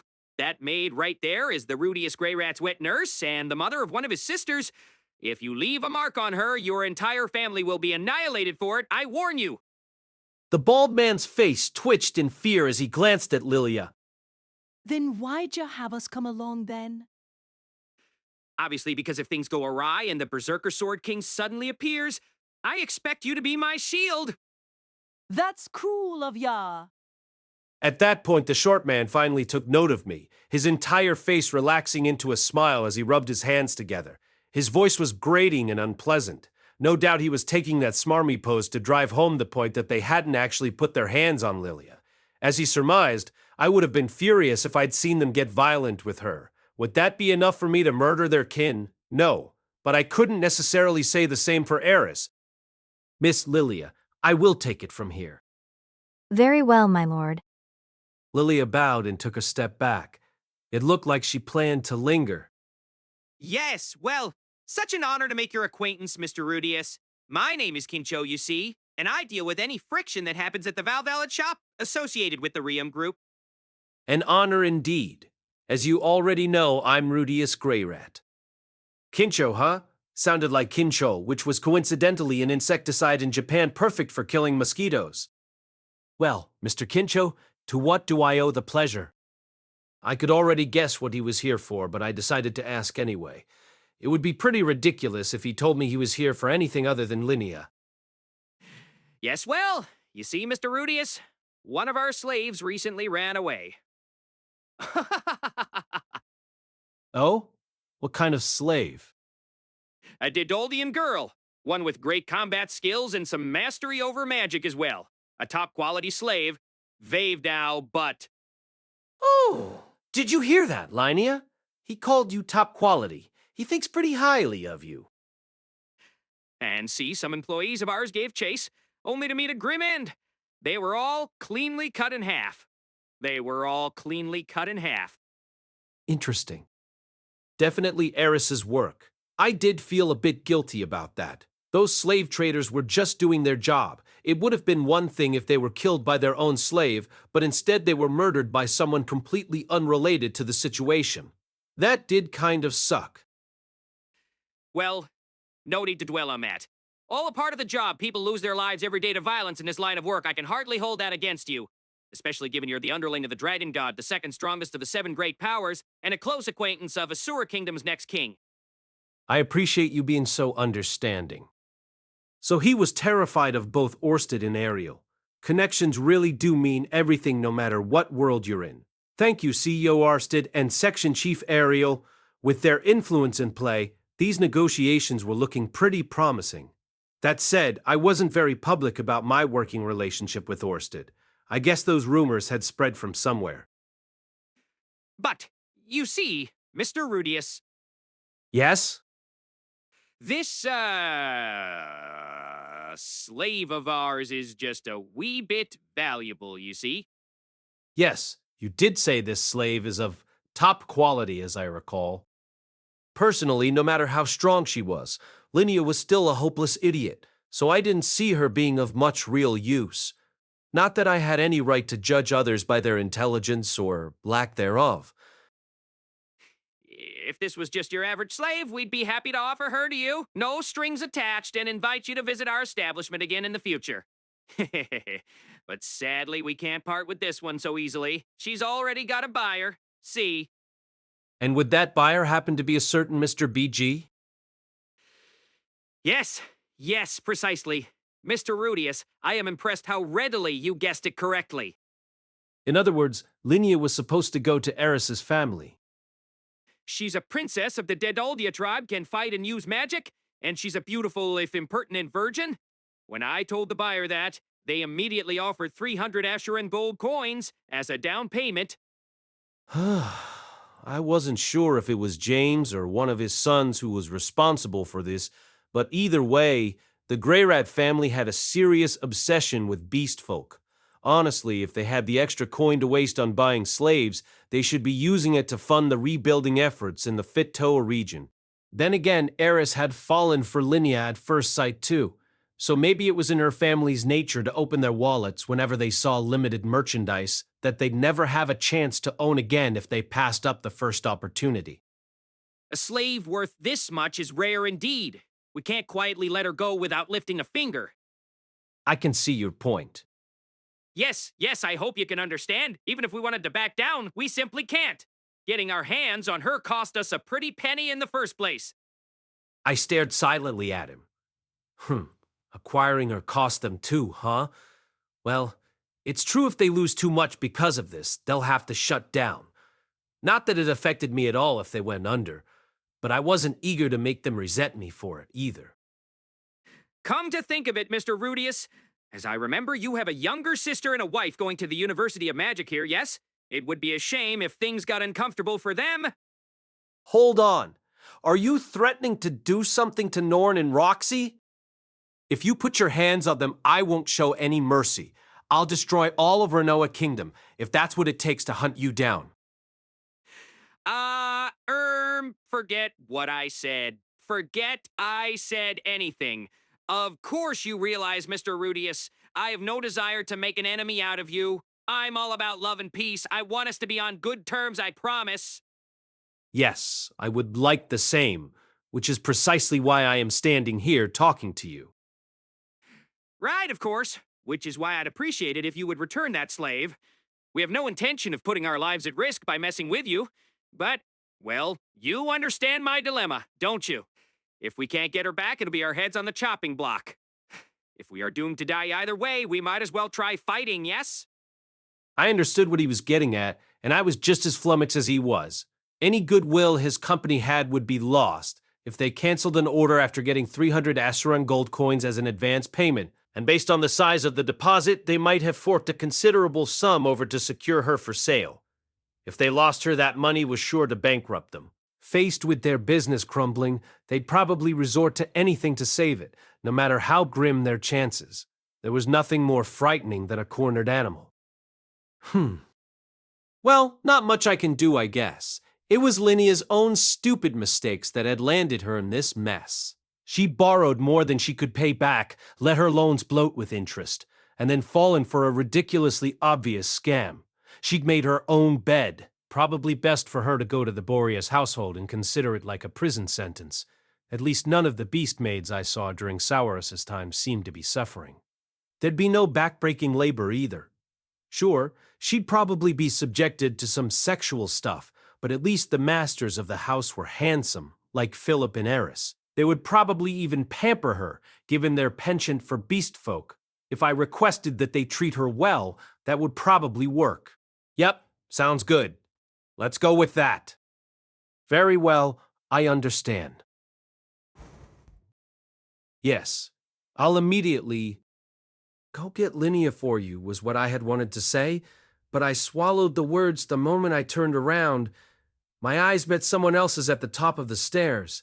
Lucy, my beloved daughter, was peeking through the railing above, worriedly watching us from the shadows. After a very, very long pause, I finally breathed out. Miss Lilia?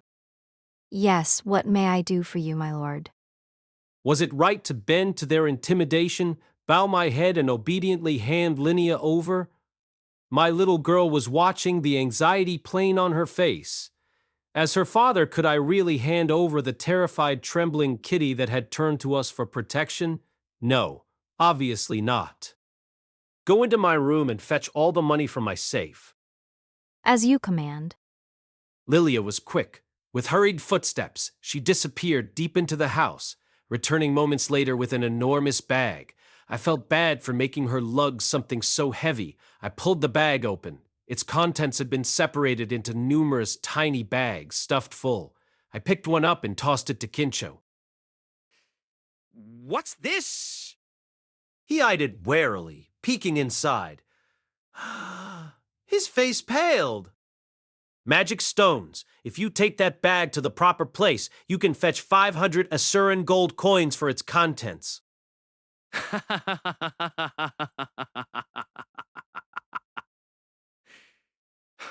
Why? And here, have another. I suspect the Dedoldia girl isn't the only one you have.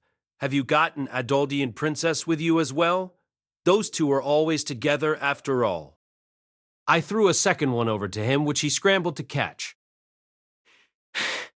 Huh? Oh, no, we only have one such slave. Lying isn't going to do you any favors.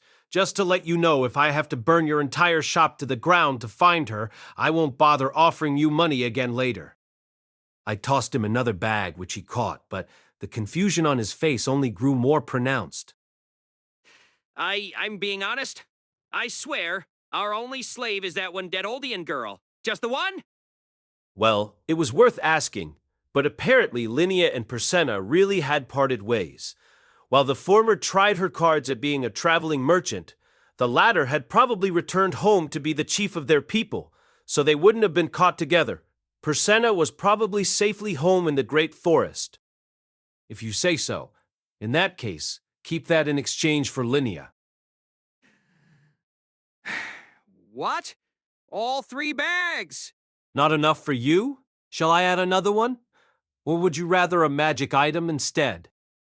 I'll give you 2,000 gold coins worth of jewels if that's what it takes. I'll show you how much money I've earned this past year, if that's what you want. This is more than enough.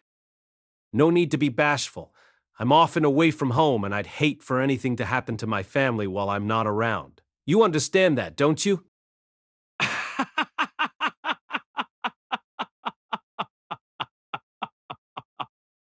I had to drive the point home just in case. Negotiation by coercion, if you will. And I'd like to be on good terms with you all in the future, especially if the Adoldian girl I mentioned happens to become a slave or something, or if such a thing were to happen to one of my sisters somehow. I'm just trying to coax you into showing a little consideration for me. Make sense? Yes, your message is crystal clear. Of course, we'll show you consideration. Should I throw in a magic item after all? I have a hat with a gem near the band that glows and can act as a flashlight. Kincho's entire body trembled, face contorted in fear as he lowered his head. I understand. We'll sell her to you. You've more than compensated us. We have no intention of making an enemy out of you, so please, no more threats. Pleased we could reach an agreement. I won! A victory bought with coins or gems, in this case. Pleased as I was, I didn't want any bad blood between us, or with the Boreas family either. I'll pen a letter to the Boreas family for you. Return here in a few days for it, and you can bring me a receipt while you're at it. Yes. That would be a big help. The moment he finished speaking, Kincho sped off, dragging his two muscle heads with him. Ah ha ha! Oh boy. I got a little too worked up and blew through a ridiculous amount of money. 1,500 coins worth of magic stones? I can only imagine the reason Lilia had said nothing thus far was because she was exasperated. My lord, Miss Lilia? that was splendid work. Thank you. She smiled slightly and bowed, so she was willing to forgive my overspending, but I wasn't sure if Aisha would. Maybe I should try to convince Orsted it was a necessary work expense and that I need compensation. At any rate, that matter was settled. Did you see that just now, little Lucy? Daddy's perfectly capable of being assertive with people when he needs to be, so if you ever find yourself in a tight spot, I'll jump in to save you like I did for Linnea. You needn't worry at all. Just fly right into Daddy's arms. When I turned around, no one was there. Lucy had disappeared from her spot at the top of the stairs. My entire body slumped with disappointment. Regardless of my personal feelings, I had managed to save Linnea, and she would be living with us from now on, as a slave. Chapter 3, The Entrance Ceremony and the Student Council President. In fact, Linnea began working as a maid in our house. I was perfectly content to let her fend for herself, but all things aside, Linnea was still a friend. If she was in trouble, it was only right to help her, obviously. Admittedly, I had considered throwing her to the wolves, but I didn't follow through with it, which meant it didn't count. Also, Aisha was against letting her go free. After paying the enormous sum we did for her, she upheld that it would be a waste to throw Linnea out. I know you're earning quite a bit, but money is still precious. I'm gonna have Miss Linnea work here until she pays off every last coin she owes. Orsted paid me irregularly and usually in the form of magic items or magic stones. After living through time loop after time loop, he probably knew every secret in this world. Naturally, he could easily round up enough money to take care of me for the rest of my life. That didn't change the fact that 1,500 Acheron gold coins was a huge sum of money from my perspective. I mean, that was more than I paid for this house. Yeah, I don't care if she is your friend. I'm not handing her over. So she never had any intention of letting Linnea go. If I had actually tried handing her to the slave traders, she probably would have stormed out, sword swinging from her waist, and killed them all before I could blink. Still, I rebuked her for killing those men, slave traders or not. I didn't care whether such people lived or died. I cared whether anything happened to Eris while she was pregnant. You never know. Murdering someone while pregnant could result in being haunted by evil spirits. I insisted that she settle things by invoking my name or Ariel's the next time something like this happened, although I knew that her sword would take care of the problem before she bothered to open her mouth every time. Nevertheless, that was just the kind of woman Eris was. I'd pretty much given up trying to change that aspect of her. Well, I am glad things turned out the way they did. That's exactly how I'd have expected you to handle it. She had no qualms about hiring Linnea. She knew that the two of us were friends, and in fact, she praised me for putting so much importance on friendship. Woof! I had no idea what he was saying, but Linnea seemed to get it. Ah, yeah. I understand, Lord Leo. I'm perfectly fine being at the bottom of the totem pole. Mew! I'll do what I'm told. Mew! Please feel free to work me to the bone. Linnea expressed no confusion over the holy beast's presence here. Apparently, Leo had already explained it to her. I had no idea how exactly he'd relayed the situation, nor had I really asked much about what being a holy beast even meant in the first place. It sounded as though Linnea would be beneath Leo in the hierarchy now, strange as that was. I kind of felt bad for her, being of lower status than a dog. Linnea's salary was 2 Asuran silver coins a month, although one of those would go towards repayment of her debt, so she actually only received a single silver coin. As part of her employment, she'd be provided with meals and a place to sleep. Eris jumped in to say that she'd personally keep Linnea in her room. Linnea was supposed to be working under Aisha, but she was pretty much primed to become Eris's personal pet. Anyway, only 1 Asuran silver coin a month, huh? It was generous pay considering the cost of living around here. On the other hand, considering it only amounted to a single Asuran gold coin a year, she'd have to work here for the next 1,000 years to return what she owed. Are you really okay with this, Linnea? Oh, well, beggars can't really be choosers, and you did save me, ow. I hope you'll take good care of Mew for many, many long years to come. Linnea was resigned to her fate. Like an antelope who found their neck in the jaws of a cheetah, she remained limply draped over Eris's lap as the latter played with her tail. Well, if she says it's fine with it, I guess there's no issue. Roxy returned home shortly after that and expressed no opposition. Like Sylphie, she spoke approvingly when heard I'd paid money to save my friend. At least until she heard the ridiculous amount it had cost, at which point she began eyeing me extremely suspiciously. Did you really want her that badly?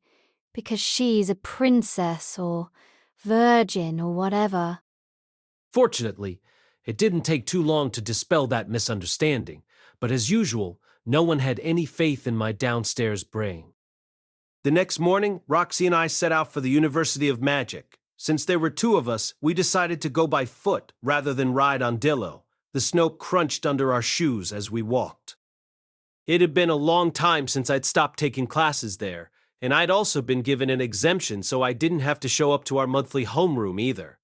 I had no reasons to go to campus any longer, but today I had business with Zenoba and Cliff. After passing through the path lined with magic-resistant bricks, rows of trees on either side, we found ourselves before the founding headmaster's bronze statue. Seeing the cluster of buildings around us made me emotional. After all, when I first came here, I'd been afflicted with ED. All right, Rudy. I'm headed this way. Okay, work hard today. You too, Rudy. As the 2 of us were about to go our separate ways, someone squeaked, "Ah, Professor Roxy is with a guy." I glanced in the direction of the voices and spotted a group of people moving between the dormitory building and main school building, pointing at us. Wait, don't tell me. Is that Professor Roxy's husband? What? So the legends are true. That's Mistress Norn's older brother. It's my first time laying eyes on him. He's surprisingly handsome. I was being treated like an exotic animal at the zoo. Still, I heard that last part. Handsome, huh? Hee. I noticed Roxy staring pointedly at me. No, you got it all wrong. I was just flattered to have a young girl praise me like that and was letting it go to my head, that's all. Pardon me for doing this. She said as she suddenly slipped her arms around me, then turned to the students to flash them a peace sign. Ah! They squealed as they disappeared into the main school building. I'm making it clear you belong to me, said Roxy, releasing me from her embrace. Her ears were bright red. Apparently, even though she'd done it of her own volition, she was now embarrassed. Was it wrong that I did that? I stared at her silently. Of course not. I did belong to her.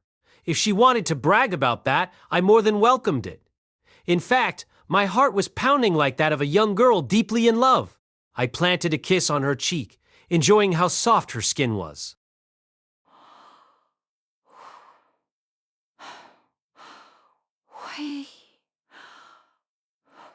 Why are you doing that all of a sudden? At a place like this, even... It's a kiss to wish you good luck. Oh, why?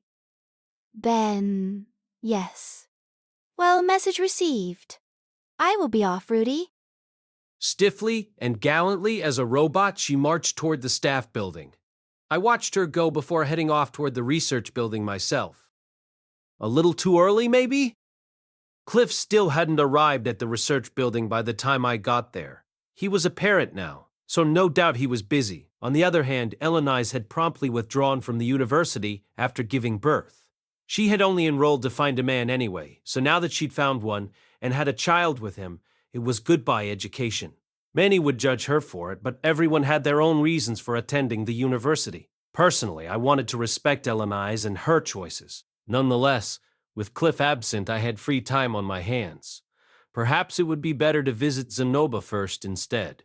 Although, considering it was early enough that even the diligent Cliff hadn't arrived at the school, I might only be making a nuisance of myself. Yeah, better to save my visit to Zenoba for this afternoon. Besides, showing up unannounced often ended in embarrassment for the both of us. It was better to stick to my original plan of visiting Cliff first before going to see Zenoba. I had wandered outside, lost in thought. The snow crunched beneath my feet as I walked, and I soon discovered a crowd of people in the courtyard. I went over, curious as to why so many were gathered. The headmaster stood on a brick stage giving a speech. Magic, however, is different. Magic has a future. We will retake the magic system that we have lost and combine the current incantation style to bring forth a new evolution with which. I was pretty sure I'd heard those words before. It didn't take long for me to figure out where my own opening ceremony. Wow, is it already that time of year? Which year would I be in by now anyway? My 5th year? No, my 6th. Although I only attended classes in my 1st and 2nd year, I still wanted to attend graduation when it rolled around. Sylphie had similarly realized it would be a waste to not be around for hers after she withdrew from the university. Come to think of it, if I'm a 6th-year student, that means Master Silence 7-star already graduated, I guess. I wondered if she had attended her own graduation ceremony. I couldn't imagine she had. Nanahoshi had spent the past few years preoccupied with learning summoning magic. She hadn't asked for my help yet, so either she was getting all the help she needed from Perugius, or she simply hadn't reached the experimental stage. In any case, apparently she'd only enrolled in college to use their facilities, so perhaps she wasn't interested in attending her graduation. It was also possible she wanted to wait to have her graduation ceremony when she finally returned to Japan. There was something that still worried me regarding Nanahoshi. My future self hadn't gone into details, but he had mentioned her ghastly end. I'd have to pop in and check on her when I found the time. I could bring some rice balls and potato chips when I did. Next, our student council president has some words of her own for our new students. The headmaster's speech ended while I was lost in thought. He kept one hand pressed to his wig as he retreated to the line of professors. Upon closer inspection, I spotted Roxy sitting in the middle. Her posture was perfect and dignified, befitting her role. Aww. It makes me want to get up and brag to all the new students that this blue-haired beauty is my wife. Should I do it? Should I announce it for all to hear? It's her! That's the university's most renowned. She's so tiny. She's not even an adult yet, is she? Bet she hasn't known the touch of a man either. Now that the headmaster's speech was over, the new students were whispering excitedly amongst themselves. What's all the fuss about? I wondered. I glanced up at the stage and Norn was standing in its middle, with 2 people behind her, an extremely tall demon girl and an extremely muscular beastman. Hello, everyone! I was chosen this year to be the student council president. I'm a 5th year, and my name is Norn Greyrat. Norn was the student council president? That was the first I'd heard of it. I did know she was in the student council, but her ascension to the presidency must have happened in some time in the past months. While I'm still very inexperienced, I want to do my utmost to fulfill the duties given to me. The crowd refused to quiet even when she started speaking. Norn didn't have the charisma Ariel had that allowed her to silence everyone when she spoke. Oh well, I'll just have to use a little bit of magic to shut them up for her. As I scanned my surroundings, I noticed someone eyeing Norn salaciously. I recognized him. Pretty sure he was in her fan club, in fact. But what the heck was he doing here? He definitely wasn't a new student. The crowd instantly fell silent. Thank you, Gilbert. It was nothing.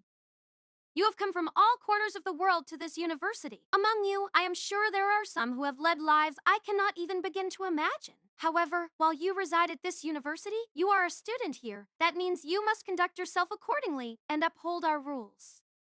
I was also pretty sure I'd heard this speech somewhere before. Something about abiding by school regulations, even if they differed from one's own sense of what was normal.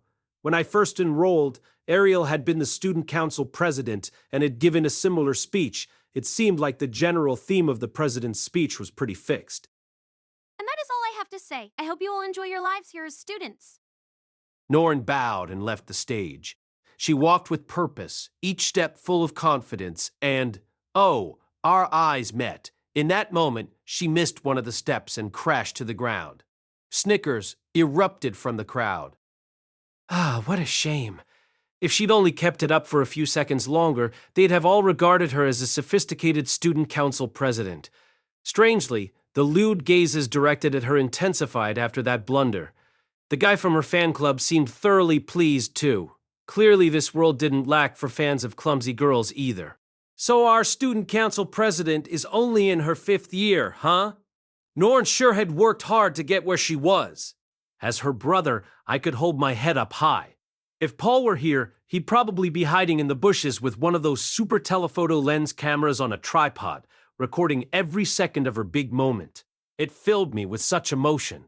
Norn had poured her effort into so many things: her studies, swordsmanship, training, and the student council. That settles it. I've got to give it my all, too. I need to do everything it takes to protect my family from the man-god's grubby hands. So this is the Norn Grey Rat I've heard so many rumors about. She's a C. No, if I take her potential into account, perhaps a B, said a nearby voice, completely destroying the sentimental moment I'd been having. What the heck is this jerk's problem? I turned to look and was met with the sight of a devastatingly handsome man. He was probably only about 15 himself. Long elf ears hid beneath his golden blonde hair, and did I mention he was devastatingly handsome? I'm talking Ariel tier good looks here, with a face so dazzling it was near impossible to gaze upon him directly. Okay, well, yeah, no wonder he was so conceited with a face like that. With those looks, he outshone even Luke, the most handsome of the Grey Rat men. If this man was S rank, then Luke would be A, and Norn would be about B. everyone said she was top tier in this school, so I was hopeful, but Whatever the reality of it was, it still wasn't right for him to make comments like that. He was handsome, sure, but looks weren't everything. I mean, look, there's a bunch of upperclassmen glaring this way. They obviously think Norn is the best in the world. Oh, and, now they've called some friends over. I had no idea where they'd been hiding, but there were 3 of them now, and they were peering at him as they talked. Bro, that dude is yikes. For real. For real. For real, he was talking smack about Norn. No joke. Legit. For real, for real. That was the gist of their conversation. Ignore that I've dubbed over their actual voices with my own little rendition. I hated bullying, and this elf boy was only a puny first year. But at the same time, the fan club guys hated my guts, so they probably wouldn't listen to what I had to say. They're already looking over this way like, please don't even try to stop us. This is our fight. They look like they'd also drag me to the rooftop and rough me up if I didn't toe the line. if that's all she amounts to, I bet her older brother Rudius is nothing special either. I couldn't argue that point. I was nothing special. But let's leave me out of this, okay? I already know my looks can't match up to yours. He turned his head and our gazes met. You agree with me, don't you? Huh? He's asking me? Well, sure, I guess. Rudius is no big deal, I suppose. But Norn is really doing her best, you know? Ha! Oh, sorry. I forgot that the people of this city are all terrified of Rudius, but you needn't worry. My name is Rayfort. I'm the son of the Elf Village's chief, Magnafort. You won't have to suffer under the thumb of Rudius's oppression anymore. Thank you for the polite introduction, but that just made it awfully hard to introduce myself. Now what? Guess I can call myself Rue Quagmire for now? I'm not like the rest of you or even Norn. I'm a scholarship student. The only one in the last few years, in fact. Not that it should be any great surprise. I have been undertaking special education to become the next Elven Chief. I swear I will be top dog at this university. And that Norn girl? I'll make her my woman. Yeah, that was one thing I wasn't going to allow. No matter how rough he might have it in this new environment, he wasn't allowed to take Norn away that easily. Her big brother wasn't going to simply stand by and watch. All you need to do is stick with me. I promise you'll be duly rewarded. Right. Was that speech supposed to convince people to become his lackeys? I didn't see how it was compelling at all, but there were no small number of envious gazes boring into me. I was more concerned that this man was planning to organize against Norn. As Norn's older brother, what was I supposed to do? Was it better to nip this problem in the bud so the boy didn't have a chance to oppose her? Or was that overstepping? Was that me being too overprotective? Norn had secured a spot for herself in the university on her own. Rayfort claimed he was a candidate for future chief of his village, but he didn't hold any political influence in this country. Besides, if he tried anything, the fan club would intervene. I felt like leaving him to his own devices would work out fine. But was that really the best course? I can't let that slide, Said a voice, interrupting. Someone had swooped to my rescue. I peered over my shoulder, trembling with anticipation, but who the heck are you? Name's Minal, son of the Dwarven chief by Nal. A new student by the look of it. As conceited as he was only half my height, and very clearly had the face of an adult man with a tiny beard growing in. The man was quite obviously a dwarf, as he claimed. Think you're the only scholarship student. Ha! Guess again, I'm a special student too, starting this term. Ah, so that's the part he was objecting to. Me, I can't believe it's you. Ray, it's been a while. It seemed the two were already acquainted. The elven and dwarven territories bordered one another, so it wasn't surprising they'd seen each other before, since they were both sons of their respective chiefs. So what you mean to say is we're the only two scholarship students this year? Nope, that's not right either. There was someone else hiding in Minal's shadow. It was a young boy who must have also been a dwarf now. He was most likely a human, just very young, about 10 years old from the look of him. His features suggested he was from Asura, and, I felt like I'd seen that face before. Go on, introduce yourself. Eyes. My name is Granul Zafin Asura. I'm the second son of Asura's first prince, Grable Zafin Asura. That was surprising. This boy was actually Grable's son, huh? What was he here for? Revenge? For what happened in Asura? Was he supposed to be an assassin sent to take me down? Seemed a bit late for that. And would they really send someone so young to do the deed? My father seems like he's on the verge of losing his bid for the throne, so he figured I'd be in danger if I stayed. Aha, that tracks. Grable must have realized Ariel might take his son's life, so he sent him away. If this was his second son, then perhaps his oldest had been sent to another country. No, something wasn't right about that. Renoa Kingdom was sympathetic to Ariel's cause. Perhaps he'd been sent here as Ariel's hostage. And not that this aside is necessarily important, but was there some rule I didn't know about saying that every big shot son had to announce their father's name? I see. So you have your own complicated circumstances. I was actually chased out of my village after some incidents, so I guess the three of us are in the same boat. Excuse you, I wasn't chased out of my village for any special reason. I'm the third son, that's all. Since I've nothing to inherit, I decided to take my chances here. Yes, I understand. Everyone has their secrets that they don't wish to share. I am sure you heard that one certain rumor, didn't you? You did too! The handsome elf boy crap, what was his name again? Threw his arms around Minal and Granul's shoulders. Well, we're all scholarship students here. Let's look out for one another, yes. If we throw our lot in together, coming out on top at this school will be no mere dream. Agreed? Right. Well, I hope we can be friends. I had no idea what was going on, but at least the new students were making fast friends at the entrance ceremony. Such a beautiful scene. As for the elf boy bad-mouthing Norn, well, I'd let that slide for now. People had a habit of trying to carve out a niche for themselves when they first started school. If I thought of those remarks about Norn being B rank as the mutterings of a pre-adolescent who thought he was hot stuff, I felt more amusement than anger. Above all, I wished them luck. Whew. I see there's a bunch of people gathered again this year, Mew. A voice burst through the crowd, ruining what was otherwise a sentimental scene. I recognized that voice. It belonged to someone who, a few years back, had been one of the university's worst delinquents. A girl with cat ears had her hands stuffed in her pocket as she pushed through the crowd, intimidating those she passed as she made her way toward me. Linia. She was supposed to be attending to her duties back home, so what had she come here for? Isn't that Mistress Linia? Who? You know, the head honcho a few years back. You mean the delinquent? But why is she here? She should have graduated already. Whispers erupted around us. Linia made her way straight to me. Hiya, boss. Hello yourself. What did you come here for?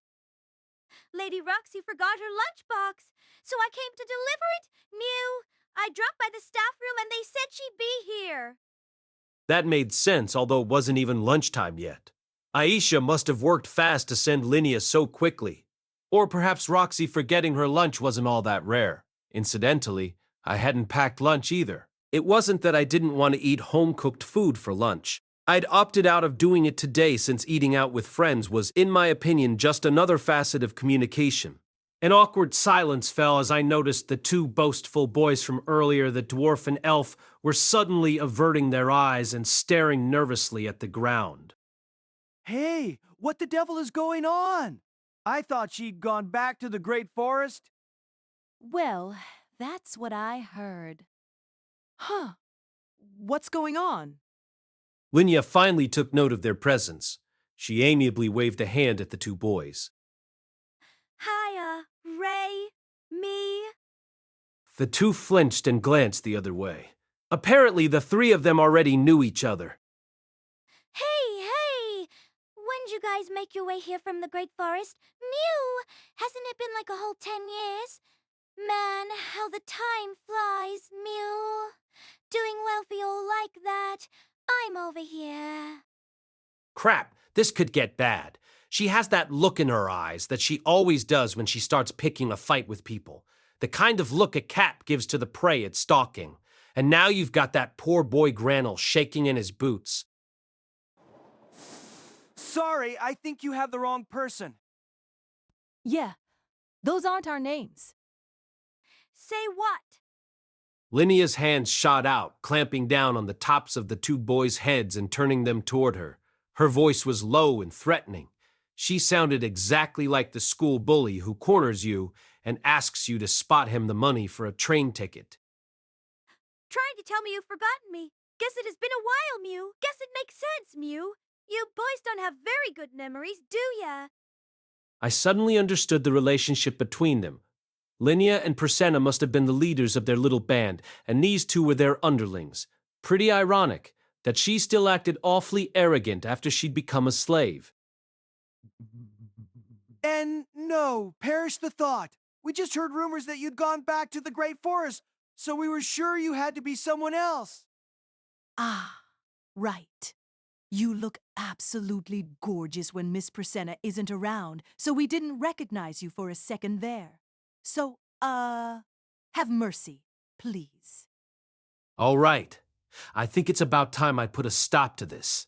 The other first years were watching from afar, full of fear. If their first impression was that the university was a terrifying place ruled by violence, it would reflect poorly on the school. This place was the first institution of education Roxy had ever attended, which made it sentimental to me. Admittedly, this school was pretty much the only higher place of learning in this world, but it didn't make it any less special. just as I was resolving to step in and help these cute little first-year boys from the big bad delinquent. Hey, someone's coming. But why?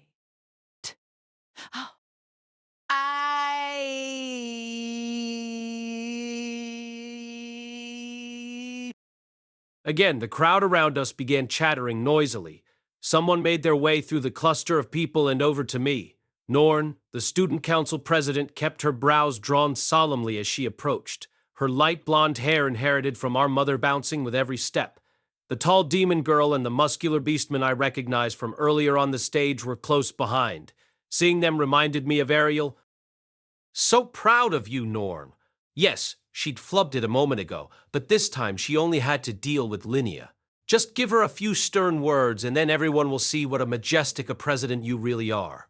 Don't worry, I won't let Linnea talk back.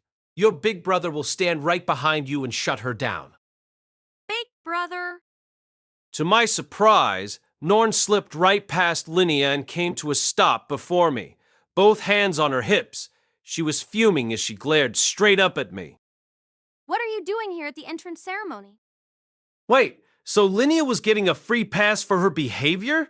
Not that I was going to let her get away with bullying those poor boys, so it didn't really matter. But still, you know, this and that. I was so shocked I tripped on the stairs, you know. Seriously, how embarrassing. Yeah.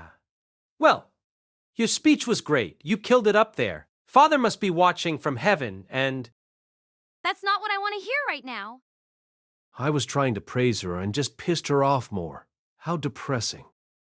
What are you doing here, bullying these new students, huh? Sorry?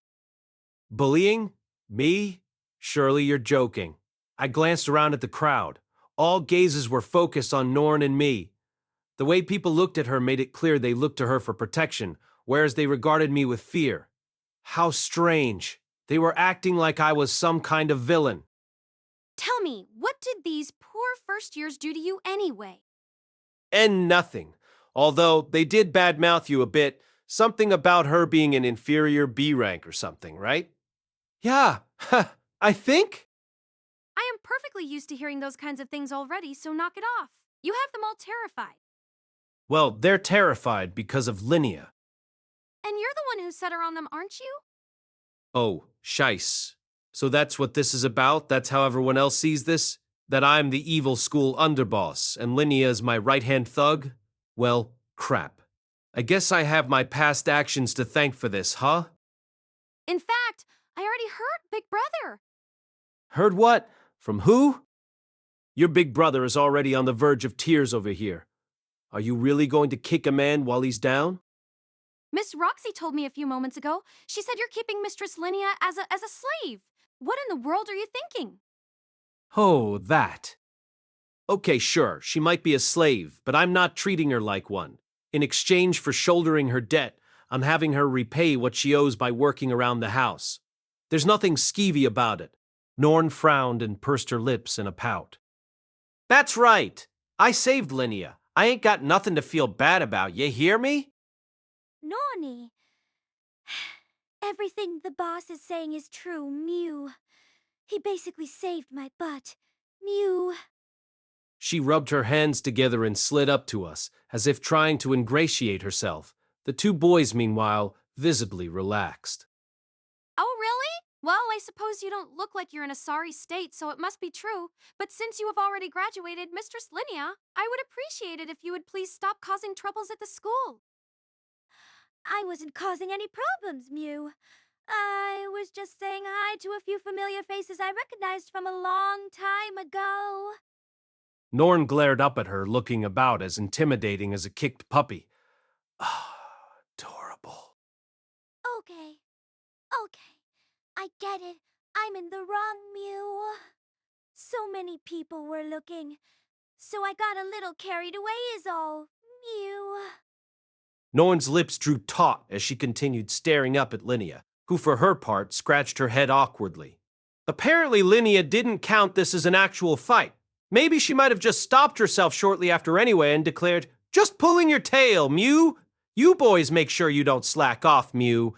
And maybe that would have been the end of it, though the boys truly had been terrified of her. Norn turned her gaze from Linnea to me. As for you, big brother, while it flatters me that you're trying to protect me, I would like to request you not take it too far. I can take care of myself, I'll have you know. Yes'm, as you say. I bowed, prompting the crowd to ooh and ah. She actually made the Rudius Grey Rat lower his head. Our student council president is really made of tough stuff. Ah, Norny is so cute. Was it really that rare for me to show deference to others? I felt like I apologized and prostrated myself on the daily. Well, whatever. If something so trivial was enough to bolster Norn's reputation, nothing would make me happier. As silence fell again, I glanced back at the 3 first years, who were all paralyzed with their eyes fixed on us. So who are these boys? Scholarship students, apparently. Oh yes, I heard there would be 3 this year. Norn paused to clear her throat. She pinched the edge of her skirt and curtsied politely. A pleasure to make your acquaintances. I am the current student council president, Norn Greyrat. I'm Granel Zaphanasura, the second son of Asura's first Prince Grable Zaphanasura. We are pleased to have you here, Lord Granel. It must be difficult for you coming to a foreign country with which you are so unfamiliar. While I am sure many will have much to say about your upbringing and familial history, it is nothing you need worry about. If anything troubles you at any point, please do not hesitate to come to the student council. Once any person becomes a student, we are dedicated to acting as their ally. It matters not where you came from. We are here to support you so that you may dedicate yourself to your studies in peace.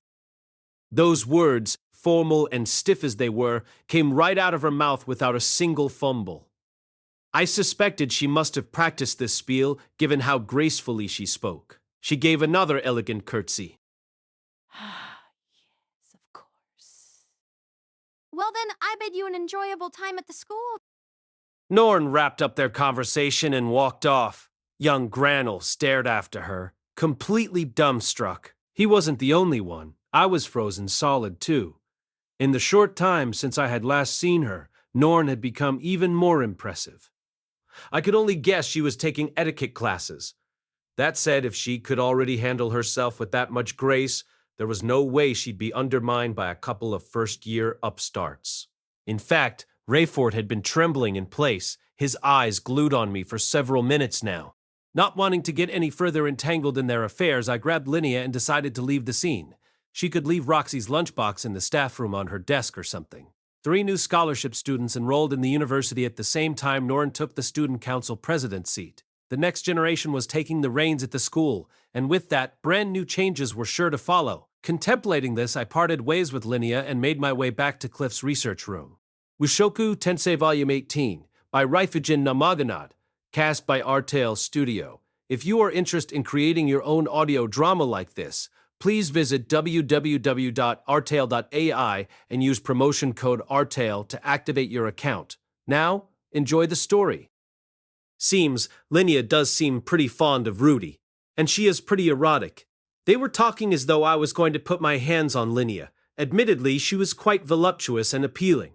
If you asked me if I wanted to take a midnight tumble and wrestle her in bed, I'd be lying if I said no. That, however, was an entirely different matter. I was a man of reason, after all, not entirely ruled by carnal desire. What did Miss Eris say about all of this? She wasn't against it? She's claimed ownership over Linnea and refuses to hand her over to Rudy. Ah, so that's it. Come to think of it, where's Eris? Sylphie, where's Eris? Taking Leo for a walk.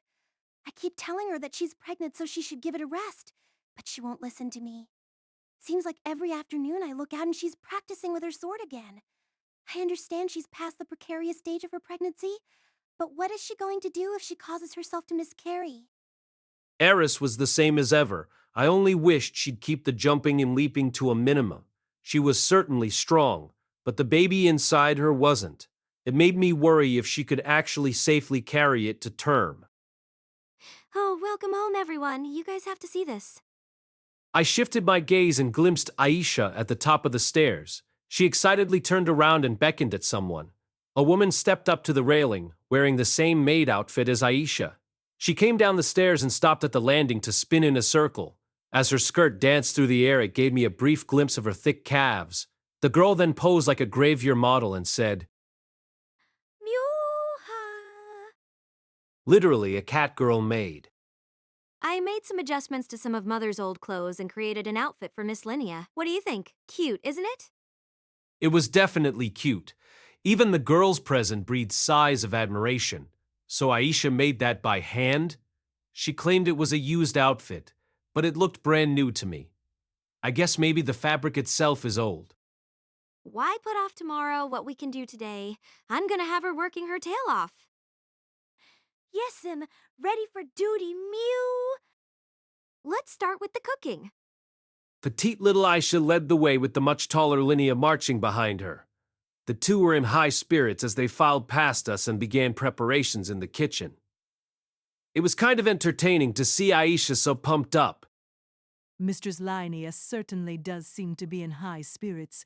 I figured she would be much more depressed about being reduced to a slave. That's because Linnea's an idiot. It's like swallowing something piping hot. It burns at first, but once it's down the hatch, you forget how it felt like magma on your tongue. After that, our whole family sat down together for a meal for the first time in a while. I even got to hop into the bath with Eris once we were finished and see just how big her belly had gotten. Before it grew too late, Sophie and I tucked Lucy into bed. I gave magic lessons to Aisha and Norn as soon as they got out of the bath, then stopped by with Lilia briefly to talk about Zenith's future. I stared the whole time Roxy breastfed Lara before bed, and finally, I had a little bit of sexy time with Sylphie before nodding off myself. It was a satisfying day. Starting tomorrow, I would spend every day training for a while. Gotta work hard. Chapter 5, Signs of a Family Falling Apart. 10 days passed. I spent that time living out of our company office while training from sunrise to sunset.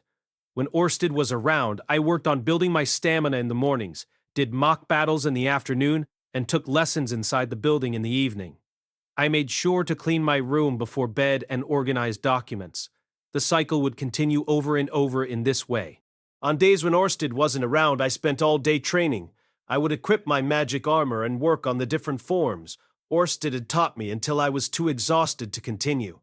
Then I would contemplate different patterns of coordinated attack. Sylphie would occasionally bring me a lunchbox, and while she was around, I'd team up with her to see how my coordinated attacks played out in reality. She wasn't here today, though. The forms Orsted taught me were ones the dragon god Uripen had developed and left behind 400 years ago. He was known more colloquially as one of the 3 Godslayers, which also made him one of Perugius's comrades. Among all the dragon gods in history, Uripen had the smallest mana pool, at least according to Orsted. He was the weakest of all the candidates for the title of dragon god at the time, and no one thought he would manage to earn it. But it was Uripen who developed a whole new and unique dragon god style. With that, he was able to not only claim the title for himself, but also play an integral part in Laplace's defeat. Uripen was still revered in modern times as the most prominent genius in history. Uripen's dragon god style involved using as little mana and power as possible to corner an opponent. Orsted managed to locate the Book of Secrets he left behind and successfully used it to teach himself Uripen's fighting style and the quintessential technique, Holy Dragon Aura. The part about not using mana wasn't very useful for me, but the idea of pinning down an opponent with minimal effort was something I could get behind. Plus, his style of weaving martial arts with magic in close combat suited me and my magic armor well. Today's plan included mentally simulating coordinated attacks again. First up was my stone cannon. With a direct hit, it was capable of even injuring Orsted. Its potency was staggering on the same level as the Sword of Light. That made it the natural linchpin of my coordinated attacks. Next was Quagmire.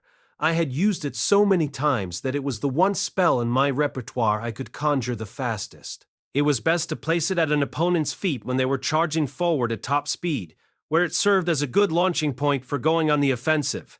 Electric took a bit more time to conjure than Quagmire did, but it was highly effective since it could pierce through a person's battle aura and paralyze them. There were many times when Electric would work against opponents unaffected by Quagmire. It was best to couple them. Use Electric first, Then follow it up with Quagmire. Once I had my enemy rooted in place, I could use Deep Mist or Frost Nova to throw them off balance. Stone Cannon was generally more than enough for pure offense. The rest of my spells were for stopping my opponent in their tracks or trying to limit their movement. No matter what it took, I had to make them drop their defenses so they couldn't dodge my attacks or brush them off. Then I would finish them off with Stone Cannon.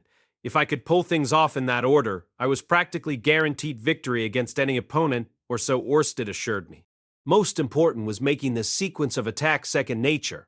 If I could do that, then it didn't matter if my opponent pulled moves I'd never seen before. I would still be able to respond without delay. To recap, this was main outline. Quagmire.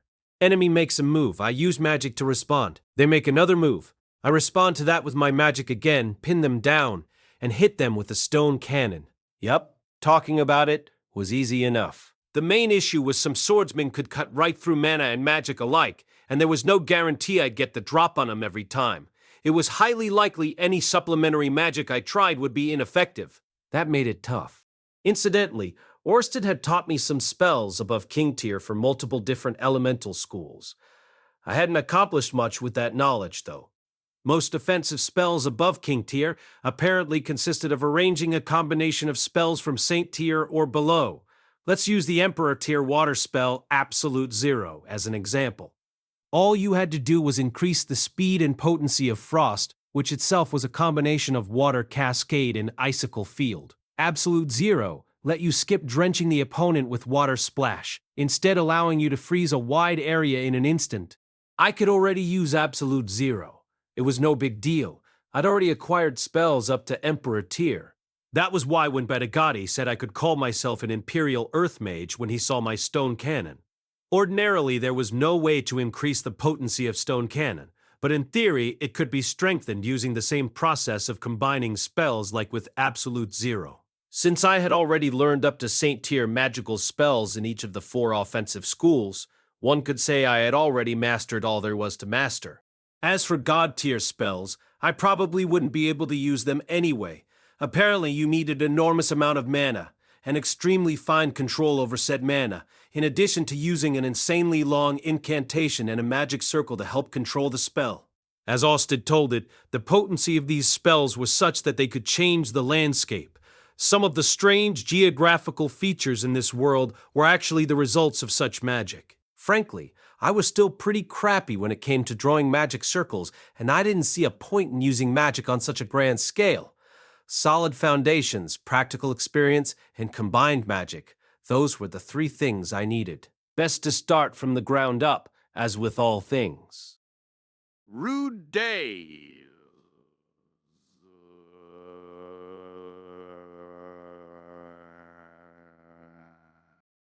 Orsted returned while I was immersed in my magic training.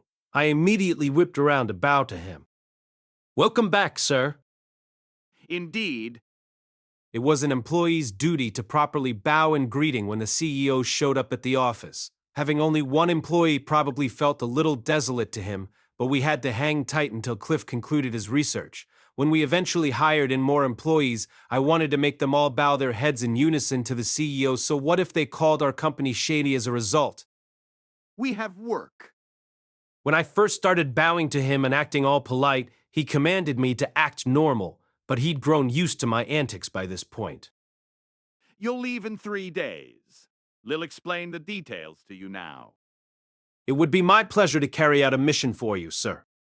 I received my work commissions directly from Orsted himself. It seemed he'd already determined my next assignment. As usual, it's not a particularly challenging job, but you should say your goodbyes to your family before you depart. Yes, sir. And so, I returned home for a little while. Welcome back home, Mew. Boss! No. Not boss. Master. The moment I returned home, I found our catgirl maid sitting by the main entrance, legs neatly tucked beneath her. What is this little minx done now? Did she mess something up? Yes. It's nice to be back, Linnea. But what in the world are you doing here? Mew Well, I made a teeny tiny screw-up, so I'm out here reflecting on my mistakes. Her ears sagged, looking as depressed as she now sounded. So that's it. If she was busy thinking about what she'd done, it was best to leave her be. I strolled past her and made my way into the house. Pim home! Lucy peeked from the shadow of the door leading into the living room. Ah, she's going to make a run for it again, isn't she? Much to my surprise, she instead darted out from the shadows and flew toward me, her little footsteps echoing as she latched onto my leg. Daddy, welcome home. What's going on? Why does she seem so happy to have me back here today? That's right, I'm home, Lucy. I reached down to lift her into my arms, but she darted behind me, clutching tightly to my robe. For whatever reason, she was being awfully affectionate today. Daddy couldn't be happier. Mommy, Daddy's home. Yes, I heard you. Hold on a second. Sophie must be in the middle of washing the clothes or cleaning the bath. Either way, Lucy called for her mother again and again. She eventually grew tired of waiting and relinquished her hold on my robe, scampering off toward the bathroom. What was that all about? Well, whatever her motivations, there was no use overthinking it. Children would be children. I was always the one chasing her for attention, so maybe she decided to be considerate and indulge me for once. I wandered aimlessly around the house. Lara and Leo were together in the living room, the former sleeping soundly. She seemed to be in good health today. From there, I moved to the kitchen, where I found Lilia prepping for our next meal. Her face looked quite heavy with exhaustion. What could be tiring her out so much?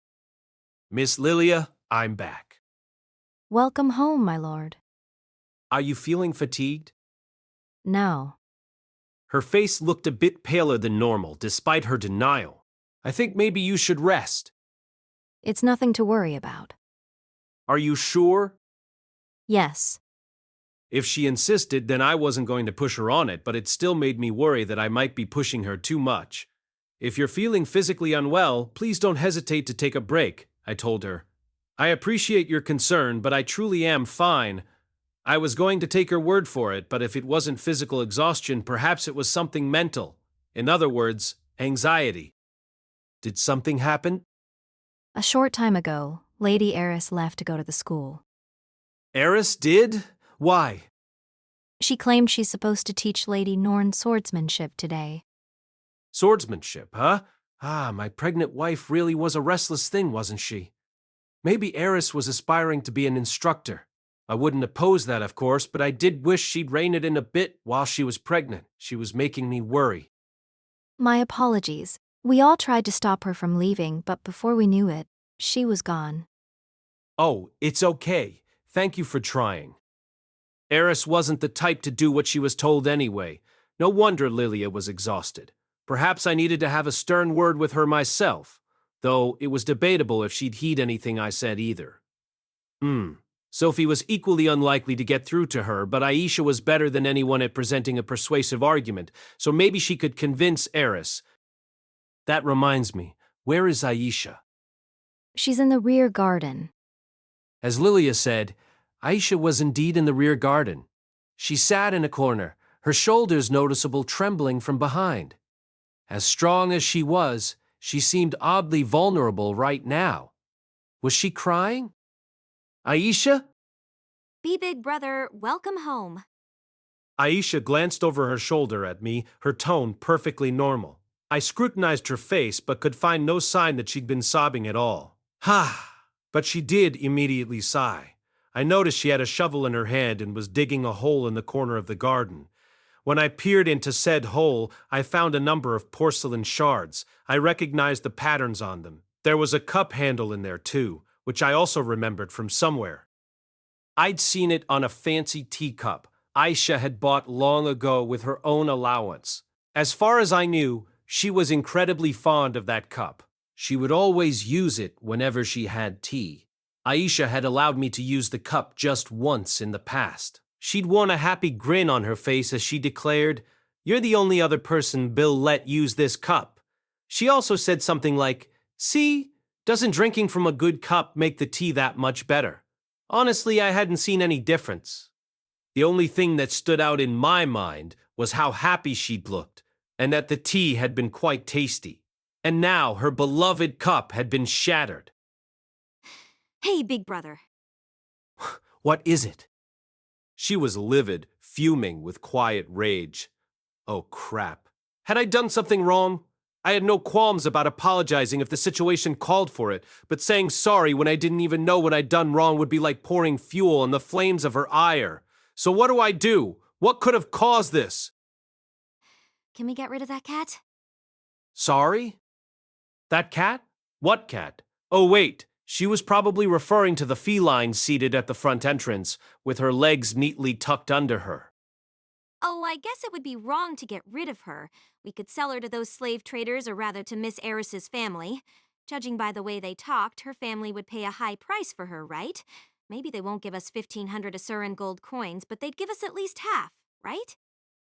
Hold on a second. Calm down. Let's have ourselves a seat, okay? I conjured a chair with my earth magic and motioned for her to sit. Aisha fished a broken shard out of the hole, which she threw at my feet before plopping down on the chair. See that?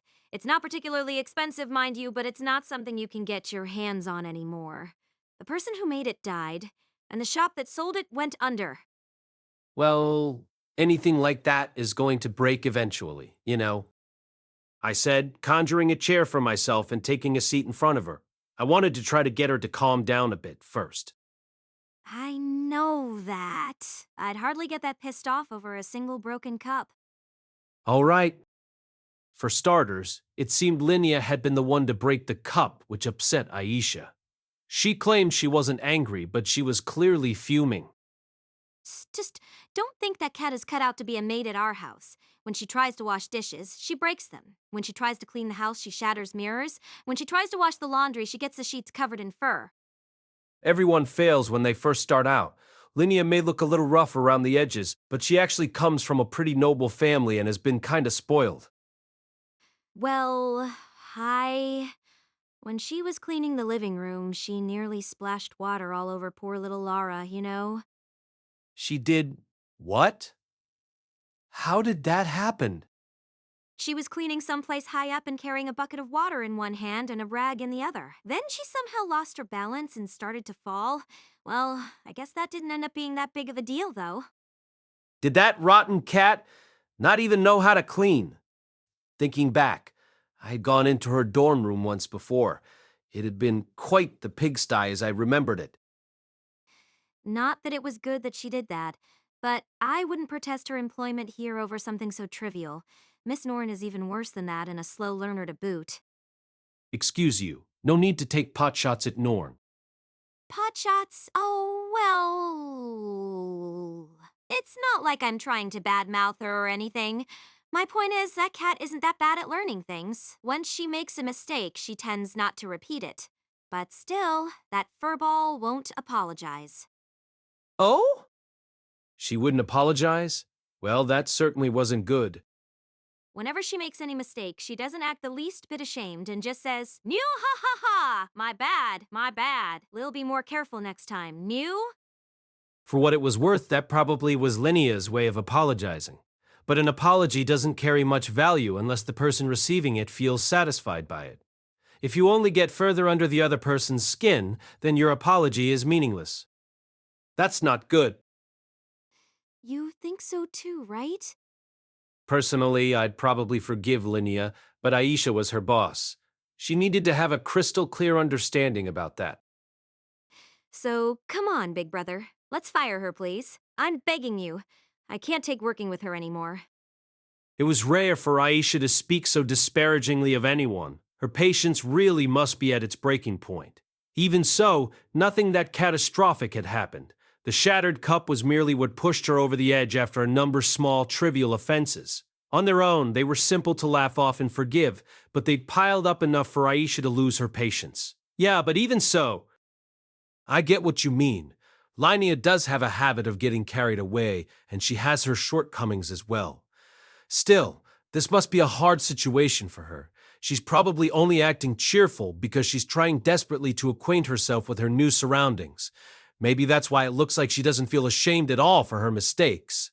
But you did say she hasn't really repeated the same screw-ups, right? I figured Linnea must be doing her best. People had a habit of making the same mistakes, but it was possible to reduce the chances of that happening. That was the point of reflecting on one's actions. If Linnea hadn't repeated the same slip-ups, then it was obvious that she was trying to improve. When I saw her at the front porch, she seemed to be genuinely thinking about what she'd done. I got the impression she felt bad about it, too. Nonsense. That furball probably doesn't feel the tiniest bit of remorse. I mean, her attitude is all weird to begin with. She acts super subservient to Miss Roxy, Miss Eris, and Leo, but she's kinda cheeky when it comes to Miss Sylphie.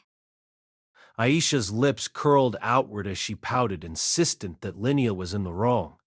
She sure could be stubborn. You think she has an attitude with Sylphie? I mean, she's way more casual with her than with Miss Eris, and sometimes she calls her fits too. It was a while ago and didn't last all that long, but the two had been at odds when they attended the University of Magic.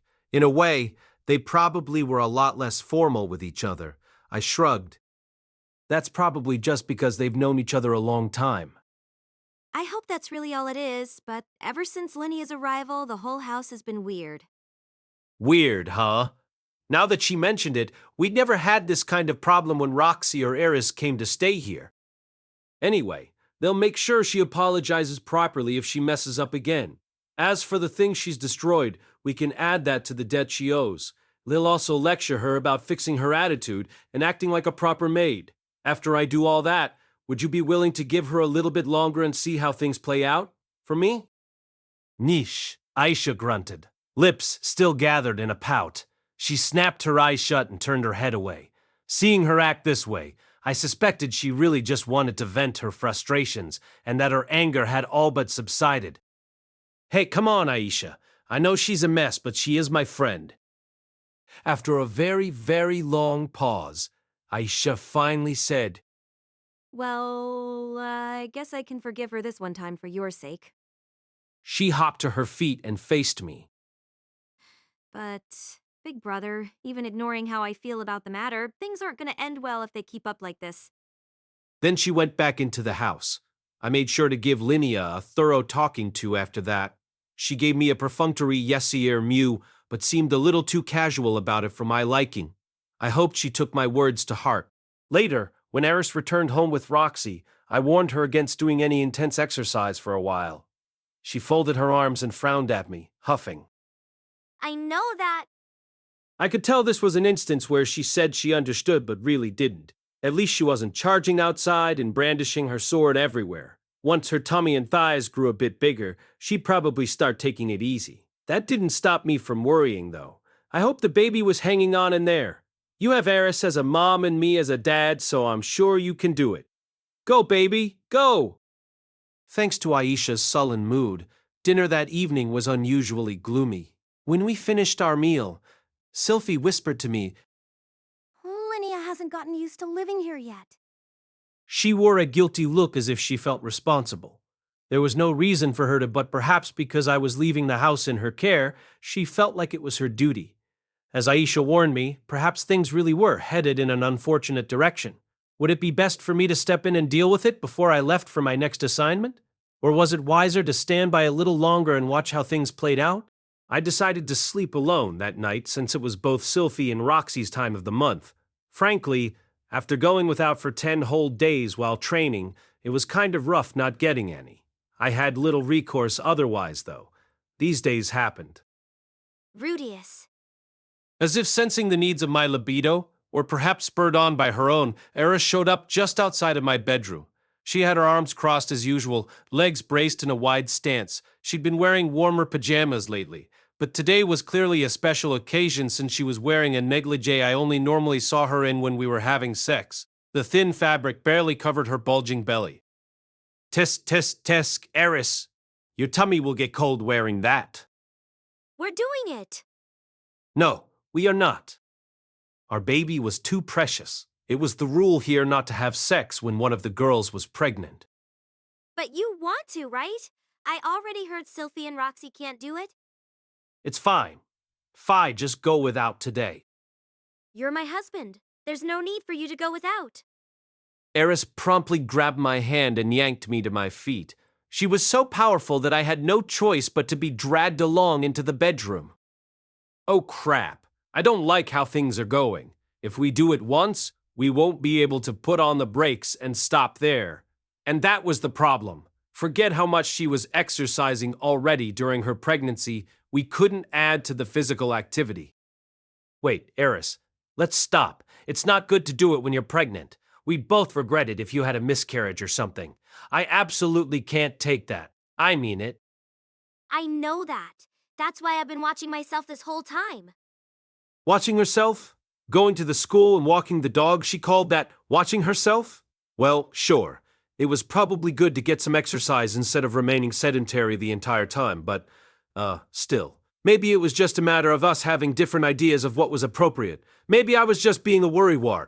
No, that's a completely different matter altogether. And that's why, here! Eris dragged me all the way to the side of the bed and pulled back the blanket.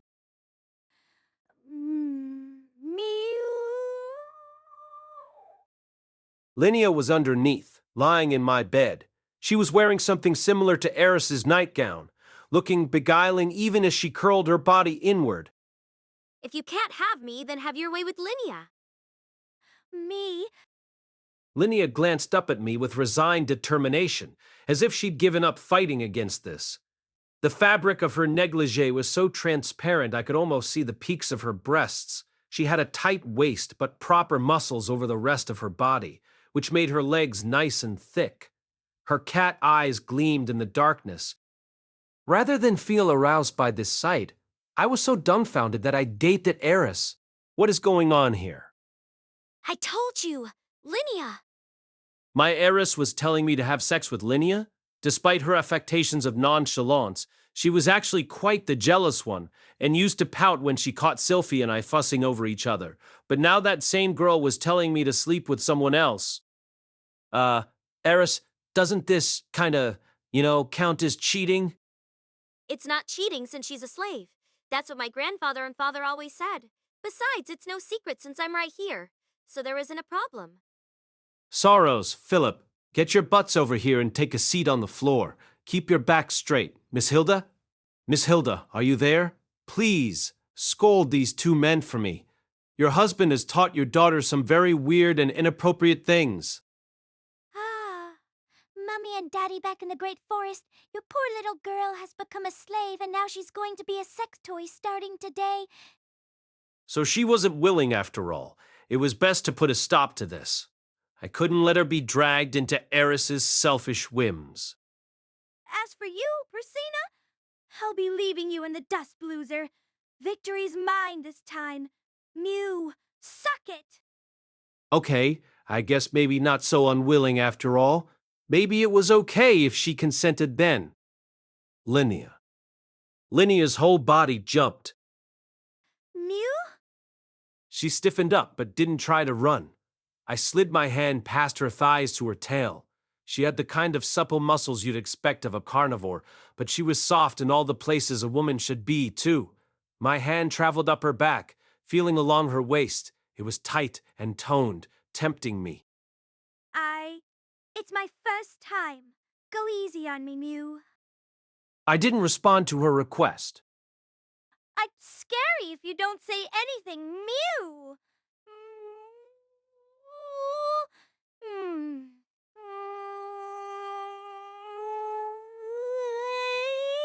You know what I gathered my strength and lifted her princess style in my arms. I made my way toward the adjacent room while carrying her, using my foot to manipulate the doorknob and nudging it open. Darkness spread out before me in the cold hallway. And that was where I unceremoniously dropped Linnea. There, now I can rest at ease. The evil has been expunged. Hey, boss, aren't you being a little cold? I can't hear you. There's no more enticing monster cat in my house. No siree. My fidelity remains intact. Hey, Rudius, what are you doing? Eris had trailed me, nearly clinging to my back, but her protests weren't going to sway me. Eris, please don't get the wrong idea about me. The person I want in my bed is you. I don't need that cat.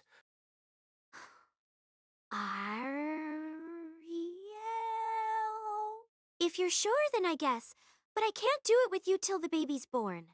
Got it? Of course, I understand. Boss, open up!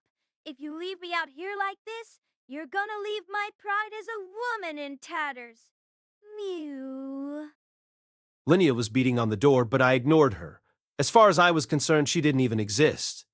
Yep, nothing out there but the wind. Boss, I'm begging you, Mew. I'm sick of Aisha picking at me constantly. Perhaps she and Aisha really did have clashing personalities for her to say something like that. It was strange. Aisha had sewed that maid out for her only days earlier, and they seemed to be on good terms then. I want to be your lover at least, so I can rise in rank here, Mew. I don't care if you just use me for my body, Mew. I'm begging ya, boss, please. I'm definitely not hoping to get pregnant with your baby so I can give birth and become your fourth wife, which would in turn completely erase all the debt I owe. Honest, Mew. Oh, so that is what you were planning. Then again, I couldn't really blame her for it. She owed us such an exorbitant amount that it would take more than a lifetime for her to pay it all back. Even so, I had no intention of using her as a sex slave. It would be a lie to say I had no interest in getting dirty, but Linnea was my friend. I wanted to stay friends. I already had 2 daughters, and after that conversation I had with Aisha this afternoon, she would be livid if I slept with Linnea now. Roxy and Sylphie probably wouldn't look too favorably upon it either. If I gave in to momentary lust and cheated on them like this, that might cause our whole family to collapse. I couldn't let that happen. It appeared Linnea's shouting had managed to wake Lara. Well, now what? Perhaps I should open the door for now, and at least shut Linnea up. In the second I hesitated over what to do, a door outside burst open. Hey, Linnea, do you have any idea what time it is right now? You woke up both Lucy and Lara. Mel? Fitz? I'm so sorry, Mew. I didn't mean anything bad by it. Honest. Mew. My name isn't Fitz, it's Sylphie. Anyway, it's late, so keep it down. Why, yes'm. Sylphie's scolding was enough to silence Linnea. I could hear the reluctant thumping of her footsteps as she slowly dragged herself away. It was probably safe to assume she'd retreated to Eris's room, where she usually slept. Lara continued crying for a short while after that, but she quieted down soon enough. With that, silence fell over the Grey Rat household once more. I couldn't help feeling bad for Linnea. While part of this was admittedly her own fault, she was being kept like a pet with no real way to return the money she owed. Her job performance was abysmal, and she was struggling to work amicably with the head maid Aisha. With no other option, she thought to sell her body to her master in hopes he'd take a liking to her only to be rebuffed instead. For all I knew, she was crying into her pillow right now. An uneasy atmosphere had settled over the house. Aisha was gloomy. Lilia was exhausted. I'd heard Sylphie shout for the first time in a very long time, and Lara was sobbing her eyes out. Maybe Eris's jaunt to the school earlier, and her attempts to let me have sex with Linnea was her way of dealing with the mood in the room. Don't get me wrong, her actions made it clear she didn't really understand how to handle what was going on, but she was trying in her own way. Regardless, tensions were growing. The worst part was that Linnea, the main culprit, didn't even seem to realize her attitude was the cause of all of this. I always thought she was the type who could read the room. Maybe she wasn't emotionally stable right now, given that she'd become a slave, was shouldering enormous debt, and had barely escaped being sold off to some people she didn't know. If that was the case, it was my duty as the person who forked over the money to buy her to find some way to resolve this. Starting tomorrow, I guess Lataya look for a job she can do that doesn't involve cleaning, laundry, or cooking. Chapter 6. Starting a Business. I couldn't leave Linnea in the house. The atmosphere had worsened with her presence, and if she kept tempting me sexually, there would come a point where I could not resist her any longer. Our family would fall apart if I didn't do something. If I lost control of myself and cheated, Sylphie might take Lucy and leave. For all I knew, the future foretold in that diary might still come to pass despite how hard I'd worked to subvert those events. I had to stop it before it came to that. That was why I decided to find Linnea another job. I had considered canceling her debt and getting her out of the house, but even though we were friends, there were boundaries still. The amount of money I spent to buy her was obscene by anyone's standards, and she needed to return it. It would do me no good to compromise on that. But what job might suit Linnea? I couldn't picture it, frankly. She could manipulate magic and fight, but off the top of my head I couldn't think of any work that would help her return what she owed. I racked my brain for ideas. I considered paying her to help Cliff and Zenobo with their research. Her grades were respectable when she graduated, so it was possible she might be of some use. But then I realized doing research didn't suit her personality. She would not be able to commit to repetitive office-type work. Also, despite the probability of any hanky-panky happening being low, it didn't feel right to push someone as bewitching as her on Cliff when he just had a kid. I also considered entrusting her with the responsibility of overseeing sales of Ruijard's figure, but I quickly gave up on that idea. She went into debt the moment she tried her hand at being a merchant. Since she'd already proved inept there, I was in no hurry to trust her. Sending her off to the university to be Norn's personal maid was another option, but I immediately dismissed it. Norn wouldn't be pleased with the arrangement, and it would most likely cause an encore of what was happening at home. I could make her work as an adventurer to earn some coin. Except that, while some jobs paid well, most didn't. Linnea wasn't even licensed as an adventurer. It would take her too long to start making decent money at it, and there was a possibility she'd die in the line of work before she ever did. None of the options I considered offered a way of paying back the 1,500 Asuran gold coins she owed in a reasonable amount of time. Still, it was too soon to throw in the towel simply. Maybe she was better suited to one of the options I'd considered than I had realized. For that reason, I decided to bring her to the university with me. Linnea wore her maid outfit as we navigated the school grounds. She walked in front of me, acting high and mighty as she threatened the other students to make way. Shoo, shoo! Boss is coming through. Mew! Make way for him if you don't want to be stepped on. It was hard to see her as anything but a common street hooligan. I considered stopping her antics, but the male beast folk we passed greeted us happily, so I decided to keep an eye on things a bit longer instead. Only 2 years had passed since Linnea graduated. So many students here still knew who she was. Some of those about to graduate might even have served as one of her subordinates when she ran the place way back. Perhaps the answer as to what job I could assign her lay somewhere in this mess. "Mistress Linnea, haven't seen you in a while." While I was lost in thought, one of the boys strolled up to us. Who the hell is this? I felt like I'd been introduced to this person before, around the time I was a second year.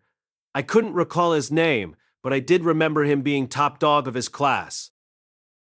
Oh, hey! It's you! Got some fighting spirit in you, Mew. Sure do. Good. Keep that up, Mew. You got it. Linnea truly acted like she ruled the roost despite wearing a maid outfit while drowning in debt. Anywho, Mistress Linnea, you sure everything's okay? Linnea tilted her head. Mew, what you mean? I mean your current situation. I heard about it, you know. They say the student council president's older brother is keeping you as a slave. That right? I guess. Kinda screwed up big time and landed myself in the sitch, Mew. Still, it's the beast folk dream to serve under someone stronger than them, so it's not so bad, Mew. The student breathed a sigh, and after a long pause said, "To be honest, I'm kinda disappointed." "Why's that, Mew?" "Before you graduated, you still had guts like you fully intended on taking back your position at the university from Rudius and Ariel. But now you're like a puny house pet." Linnea went silent after that. I figured she would bare her fangs and lash out in anger, but she merely chuckled. Yeah, guess I have fallen pretty far. But just you wait, Mew.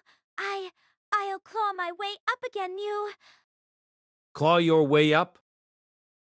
You got it, Mew. If you want to claw your way all the way back to the top, you gotta hit the bottom first. Mew.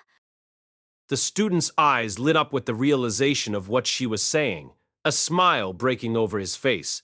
"Mistress Linnea, I knew you had it in you.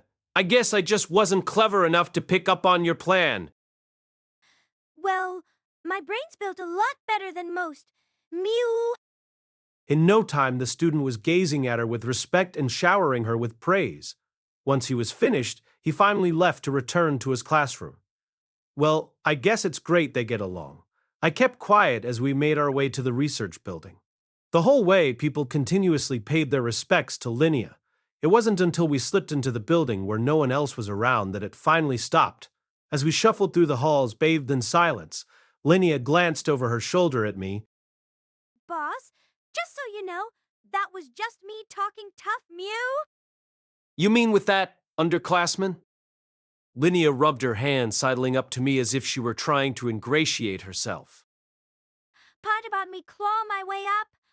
Gotta save face in front of the younger kids, but I have no intention of opposing you, boss. You feel me, Ow? Yeah? Right. Knowing her, she probably did mean what she had said. Especially with the weird vibe of her last sentence, I suspected she was just trying to placate me. Her true intentions were probably what she told that student. There's nothing wrong with ambition, but I'd advise against spitting on the very people you should be grateful to. Of course, Mew. If you think I'm lying, let's go into one of these empty classrooms and I'll prove my loyalty. Mew, I just ask that you be gentle with me. Wee-hee! Ha ha ha ha ha. Yeah, no. I wondered if her talk of clawing her way up was less about trying to outrank me and more like trying to be my personal number one. First by becoming my sex partner, then earning enough affection to be my favorite wife, thereby usurping the ruling triumvirate of Sylphie, Roxy, and Eris. What a crafty little thing! Perhaps she was actually an assassin sent by the man-god to force my family apart. Hey, in these past few years, have you had a guy claiming to be a god show up in your dreams? What's this all of a sudden, Mew? Some kind of prophetic dream? I don't remember anything like that, Mew. Trying to hide it won't do you any favors. After all, in Dragon God Court, the suspicious get the guillotine. Not that I was quite that violent. The dream I had yesterday was about a bunch of fish falling from the sky, Mew. The one before that, I can't remember. Must be nice to have such pleasant dreams. No doubt she'd get 1 point per fish, and by the time she collected 100, she'd be rewarded with an extra life. Of course, if she wasn't careful, she might fish up a dumbbell or something. That aside, she didn't seem to be one of the man-god's apostles. As far as I could tell, anyway. He wasn't the kind to employ someone as wild and unpredictable as Linnea. That's enough of that then, I guess. But if you do happen to have any dreams like that, you better tell me right away. Yes, sir, Mew. I sighed and started toward our first destination, Zenoba's research room. Masterwork! Zenoba pulled a face the moment he spotted Linnea with me. It's been a while, he said. Yo, Zenoba. Sure has been a spell. Mew. Cold sweat beaded on Zenoba's forehead as he scanned his room. Pardon me, but please a moment while I clean up a bit. He hastily began stowing away every displayed doll or figure into a box for safekeeping. It didn't matter if they were fragile or not, he did not leave a single one out.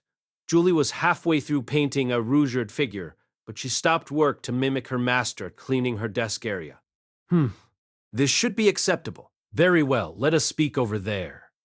Zenoba motioned to a table that was a bit removed from his work area. Julie pulled away from her desk and started tottering over, only for Zenoba to put up a hand. Julie, you keep working, he said. Understood, master. Linnea, Zenoba, and I took our seats at the table. Zenoba seemed restless and turned to Ginger, who was standing in the corner of the room. Ginger, yes, your highness. He didn't issue any explicit commands, but she moved to stand between the table and the work area as if protecting it. Now then, master, Zenoba said, turning his gaze my way. What business brings you here today? Even as he asked, he kept sneaking glances at Linnea, not letting his guard down. He hadn't said anything, but he probably wasn't pleased about allowing Linnea inside his research room. I felt bad for imposing. Nothing too special. Judging by his attitude toward her, there was no way I could let her help out with his research. As I'd expected, or perhaps even worse than I'd expected, the two clashed too much. Linnea bullying him and destroying his figure had left a lasting impression. It was just like with Aisha, save for the bullying part.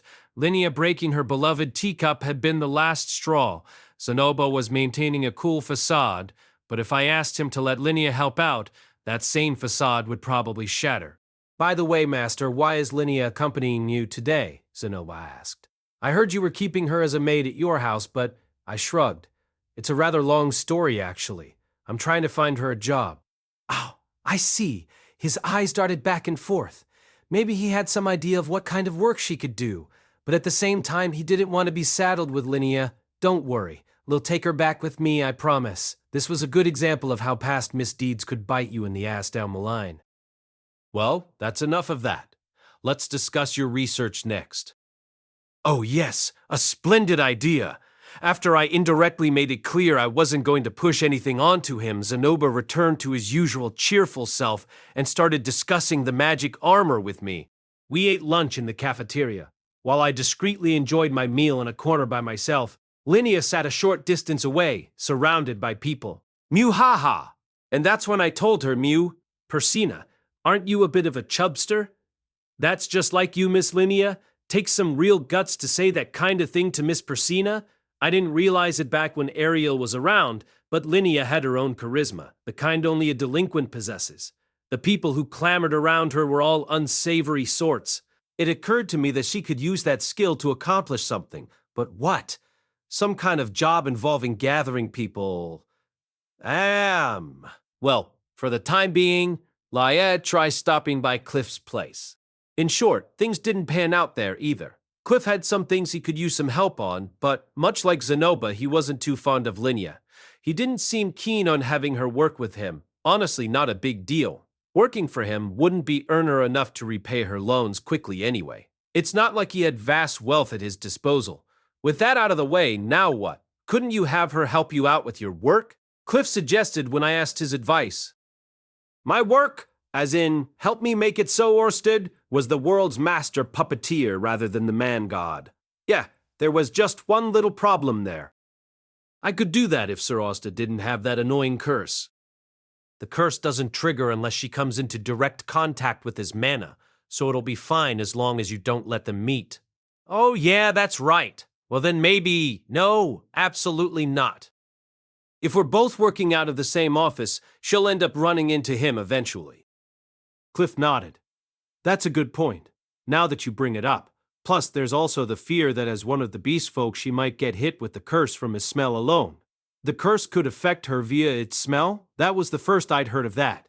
How intriguing. Are you implying that beast folk can smell mana?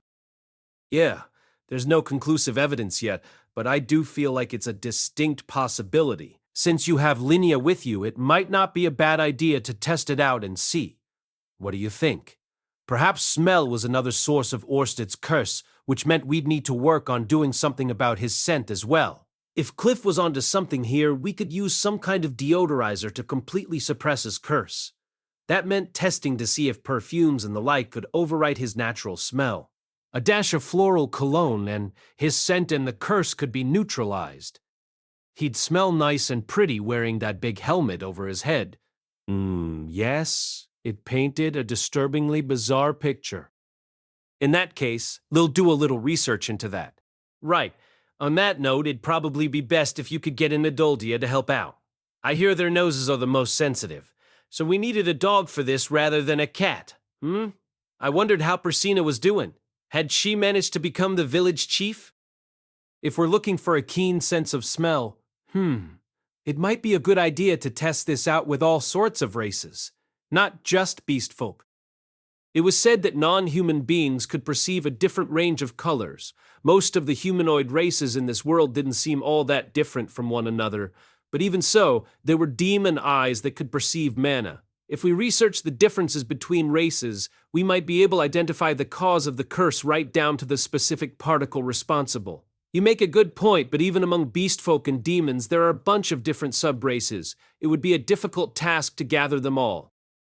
True enough. The population of Sharia was quite diverse, in part because the University of Magic accepted all students regardless of race, though that wasn't to say that you could find someone from every single race here. People came and went rather quickly. We would have to round up individuals from even the rarest sub-races, test them one by one, and use that data to pin down a central cause, which would be dizzyingly overwhelming. Of course, that was the nature of research testing one variable after another until you'd narrowed it down. In any case, We can't make any progress before we gather test subjects. Cliff nodded. Yeah, though I can't really go anywhere, and I'm no good at drawing people in anyway. Which was true, Cliff definitely lacked communication skills. Not that I was one to speak. We need someone popular, someone who can draw people to them without effort.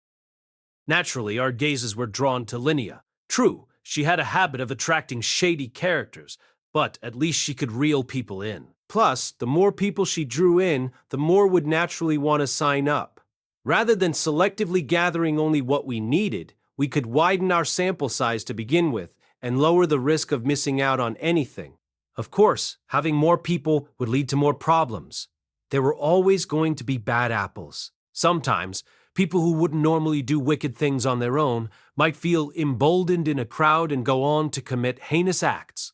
A group of people with no one to lead them were no better than a bunch of hoodlums. In the past, Linnea had managed to tame the other delinquents at the university and bring them under her heel.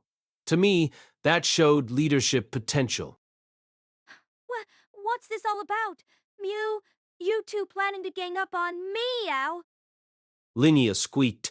She had been lounging in the corner of the room, yawning to herself, but the moment she felt our eyes on her, she jolted. But how would we go about this? Sure, Linnea could effortlessly draw people to her, but we could reel people in more efficiently if we had something to bait them with. And what usually made people come together? Money. Where there were profits to be had, people tended to congregate. What about an event with prize money? No point, because the crowd would only be temporary. So, a business then? Though then we would need funds to start out with. I could use my own finances for that, even though that seemed to defeat the purpose. But if I considered it an investment, it didn't seem so bad. Ah, that's it, I realized. We could use the people we brought in to help with Orsted's work, or mine, rather. Thinking on it more, it had been exhausting to do everything by myself. Having an organization to provide support sounded quite promising. And not just that, they could take on the simpler jobs for me as well.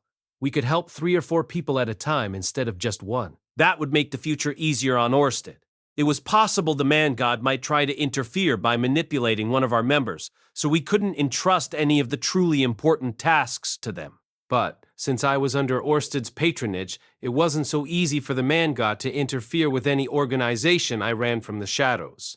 But what about when I didn't have any work to do? Having a bunch of extra mouths to feed would be a big financial drain. I'd have to hand out work assignments one by one. How should I go about that? Hire them out as temp workers to other places when we didn't need them? Nah, Orsted had plenty of money. Perhaps it'd be best to operate like a general trading company. We could invest in people with talent and make them do all kinds of odd jobs.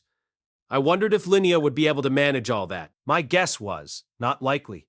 Someone would have to be hired to support her. Someone good with numbers. I had the perfect person in mind, and I had something else to talk to them about while I was at it. This was perfect. Linnea.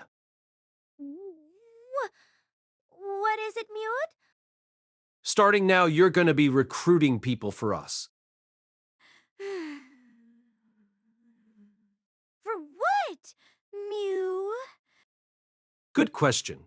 We're going to bring together like-minded people to do all sorts of odd jobs, business sales, mercenary work, you name it. Hey, and how are we gonna fund that? Mew. Real provide the initial funds. Those who successfully complete missions will have a bit skimmed off the top as a fee. A portion of that will come back to me to repay the initial costs. If that wasn't enough to cover it, then I could always explain the circumstances to Orsted and ask him for support. Depending on how things went, we might even look to Ariel for financial assistance. Linnea blinked at me, clueless. Oh, okay then, Mew. So where are we gonna gather these people? I plan to start preparing a location now. Now? You sure this is gonna end well? Going into this without any kind of plan, Mew? Linnea pulled a face, neither entirely opposed to the idea nor convinced. Make no mistake, I didn't think it would be all smooth sailing. We could begin by recruiting around 10 people, most of them probably beast folk. If we could make good use of them, we should be able to bring in some decent profit. We might be able to find someone with a talent for business to sell our Royjard figures in the process. There's no way of knowing whether it'll go well or not till we give it a shot. Personally, I really don't want to add to the ridiculous debt I've already got. Mew. It was no surprise that her first failure weighed on her, but she couldn't keep earning the bare minimum, living the rest of her life as my slave. If things stayed the way they were, my family really would fall apart. I really would have to resort to using magic to leap back through time if that happened. Better put your back into it to make sure that doesn't happen. Linnea still didn't look entirely pleased, but she nodded in agreement in the end. We stopped by a real estate agent on our way home and purchased a building to use as our office. It was rather small and in a poor location, but right now all we needed a roof over our heads to serve as our headquarters. The price was what you would expect, and I planned to count it off as a business expense. I currently had Aisha cleaning the place.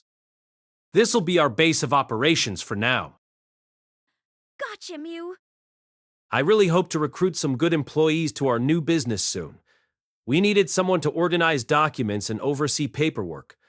Sadly, there was a chance we'd have to dismiss them if they got hit with Orsted's curse, so we had little choice but to hire those who'd be expendable. These are our current funds. I handed Linnea the equivalent of 10 Saran gold coins, which was more than enough to jumpstart a business in Renoa Kingdom. Wow. Wow. You're really gonna give me this mooch? Linnea's eyes lit up as she fixated on the money. It was just like casting pearls before swine, or in this case, gold coins before a cat. They had high value, but giving them to an animal oblivious to that value was pointless. Perhaps the takeaway was that trying to teach an impulsive creature the value of money would only lead to them impulse spending, so it would be best not to hand over the money at all. At least that's how I interpreted it.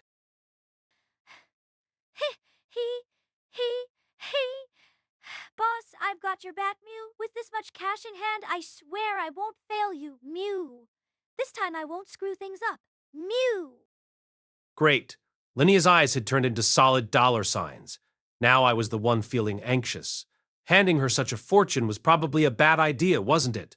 I had to leave on an assignment for Orsted shortly. By the time I got back, Linnea might have doubled her debt somehow and be relegated to churning a giant hamster wheel in our basement. Or maybe Eris would decide to make her a pet for real and slap some kind of fancy collar or ribbon around her neck. I had an idea how to prevent that from happening. Big brother, I finished the cleaning.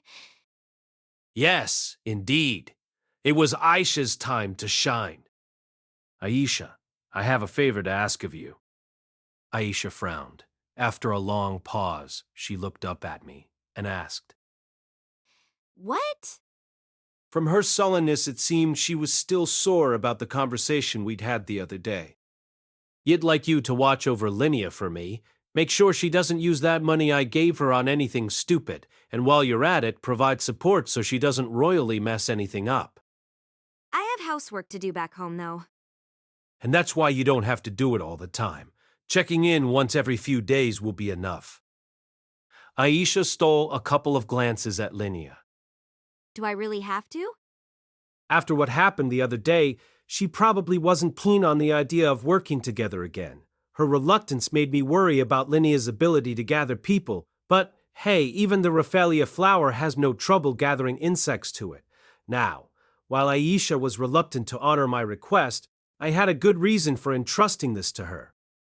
You absolutely don't have to do it, but I do think it would be best if you did. Why? Because I was the one who said I wanted to make her a maid to begin with? Or is it because you think it's my fault the mood in the house is so gloomy? I knelt down to meet her gaze. She normally looked me in the eye, but today she kept turning away. That's not it. She pursed her lips. It's just, when you realized that Linnea was a big screw-up, you immediately tried to get rid of her, didn't you? Yeah, because she's absolutely useless. I figured it'd be best to get rid of her before she caused any more damage. Linnea was standing in the periphery, looking hurt by the conversation. I ignored her. But if we flip that around, we could also say you weren't able to properly draw out Linnea's real talent. Yeah, I was the one who taught her the work, so I guess so. Which means it was your failure. Aisha's eyes widened for a moment, but her expression soon turned indignant. The look in her eyes seemed to say, I haven't failed at anything. Perhaps I didn't word it well enough. Erm, let's try this again. You see, Aisha, I don't think it's right to immediately discard someone simply because they did something wrong. Yeah, I know. I think that part of you is pretty amazing too. Thank you. And that's why, while I realize I'm forcing that ideology on you by saying this, I don't want you to be the kind of person who abandons people in the future. Aisha was a capable girl. Moreover, she was a genius, which meant she could do anything she put her mind to and do it well. Unfortunately, it was for that very reason that she had a hard time understanding people that weren't as competent as her. My future self's diary told me that Aisha stuck by me until the very end, but the future had already changed in the present. Perhaps she would eventually leave and try to find work elsewhere. I figured she'd have no trouble making it out there. But I didn't want her to be a nasty piece of work who cut everyone off if they couldn't do everything perfectly. She would just wind up ostracized, a black sheep. Or worse, it could encourage someone else to try taking her down a peg. I wanted Aisha to learn her lesson before any of that happened. I didn't know that lesson was exactly, but it was definitely something she could only learn by associating with others. Can't I convince you to start over from the beginning with Linnea one more time, as equals? Aisha glanced between Linnea and me, then she closed her eyes. 1 second passed, then 2. She spoke not a word, as if lost in thought. Are you asking this for my sake? That's my intention. Although, honestly, I do think that with you supporting Linnea, we can at least avoid the worst possible outcomes. All right. Thank you for being honest. Say, big brother, if I refuse, would that make you hate me? Of course not. If you really don't want to do it, it's fine if you refuse. Aisha timidly reached for me. When I opened my arms in turn, she wrapped her arms around me and squeezed tight. Okay, if it really means that much to you, Lil, give it my best. Thanks! Despite how arrogant I must have sounded, I didn't think I was wrong. This would be good for her. Surely she'd learn something, hopping into a new line of work with Linnea. And that, I thought, was wonderful. Or, I want to believe it will be anyway. Totally off topic, but boy had Aisha's breasts grown without me noticing. She had to be somewhere around a D cup. Her back was so tiny, but her chest was so voluptuous. I guess she is what they call busty petite. With a little bit more volume, they'd be about the same size as Lilia's. Not that it mattered, of course. She was my little sister. Thank you. No, I should be the one thanking you for listening and letting me explain. Sai, do anything you tell me to. Aisha grinned mischievously, pulled away. At least her smile was still the same. She beamed at Linnea as well and extended a hand. Well, there you have it. Let's give it our all. You got it, Mew! The girls exchanged a firm handshake. Things hadn't gone well the last time they were boss and subordinate, but I hoped they would forget the past and make things work this time. Before we finished, I explained the gist of my plan to Aisha as well as my hopes for its future. Then we adjourned. In the meantime, though, I can only pray that I don't come home to anything too horrible. Mushoku Tensei, Volume 18 by Raifujin na Magonate, cast by Artale Studio. If you are interested in creating your own audio drama like this, please visit www.artale.ai and use promotion code ARTALE to activate your account. Now, enjoy the story. I stared at her. Aisha said she had my permission. Suddenly, the worst possible scene imaginable popped up in my mind. I pictured Linnea's recruits gathered in a warehouse, vulgar grins on their faces as they licked their lips. Who did these nasty thugs have their gazes pinned on?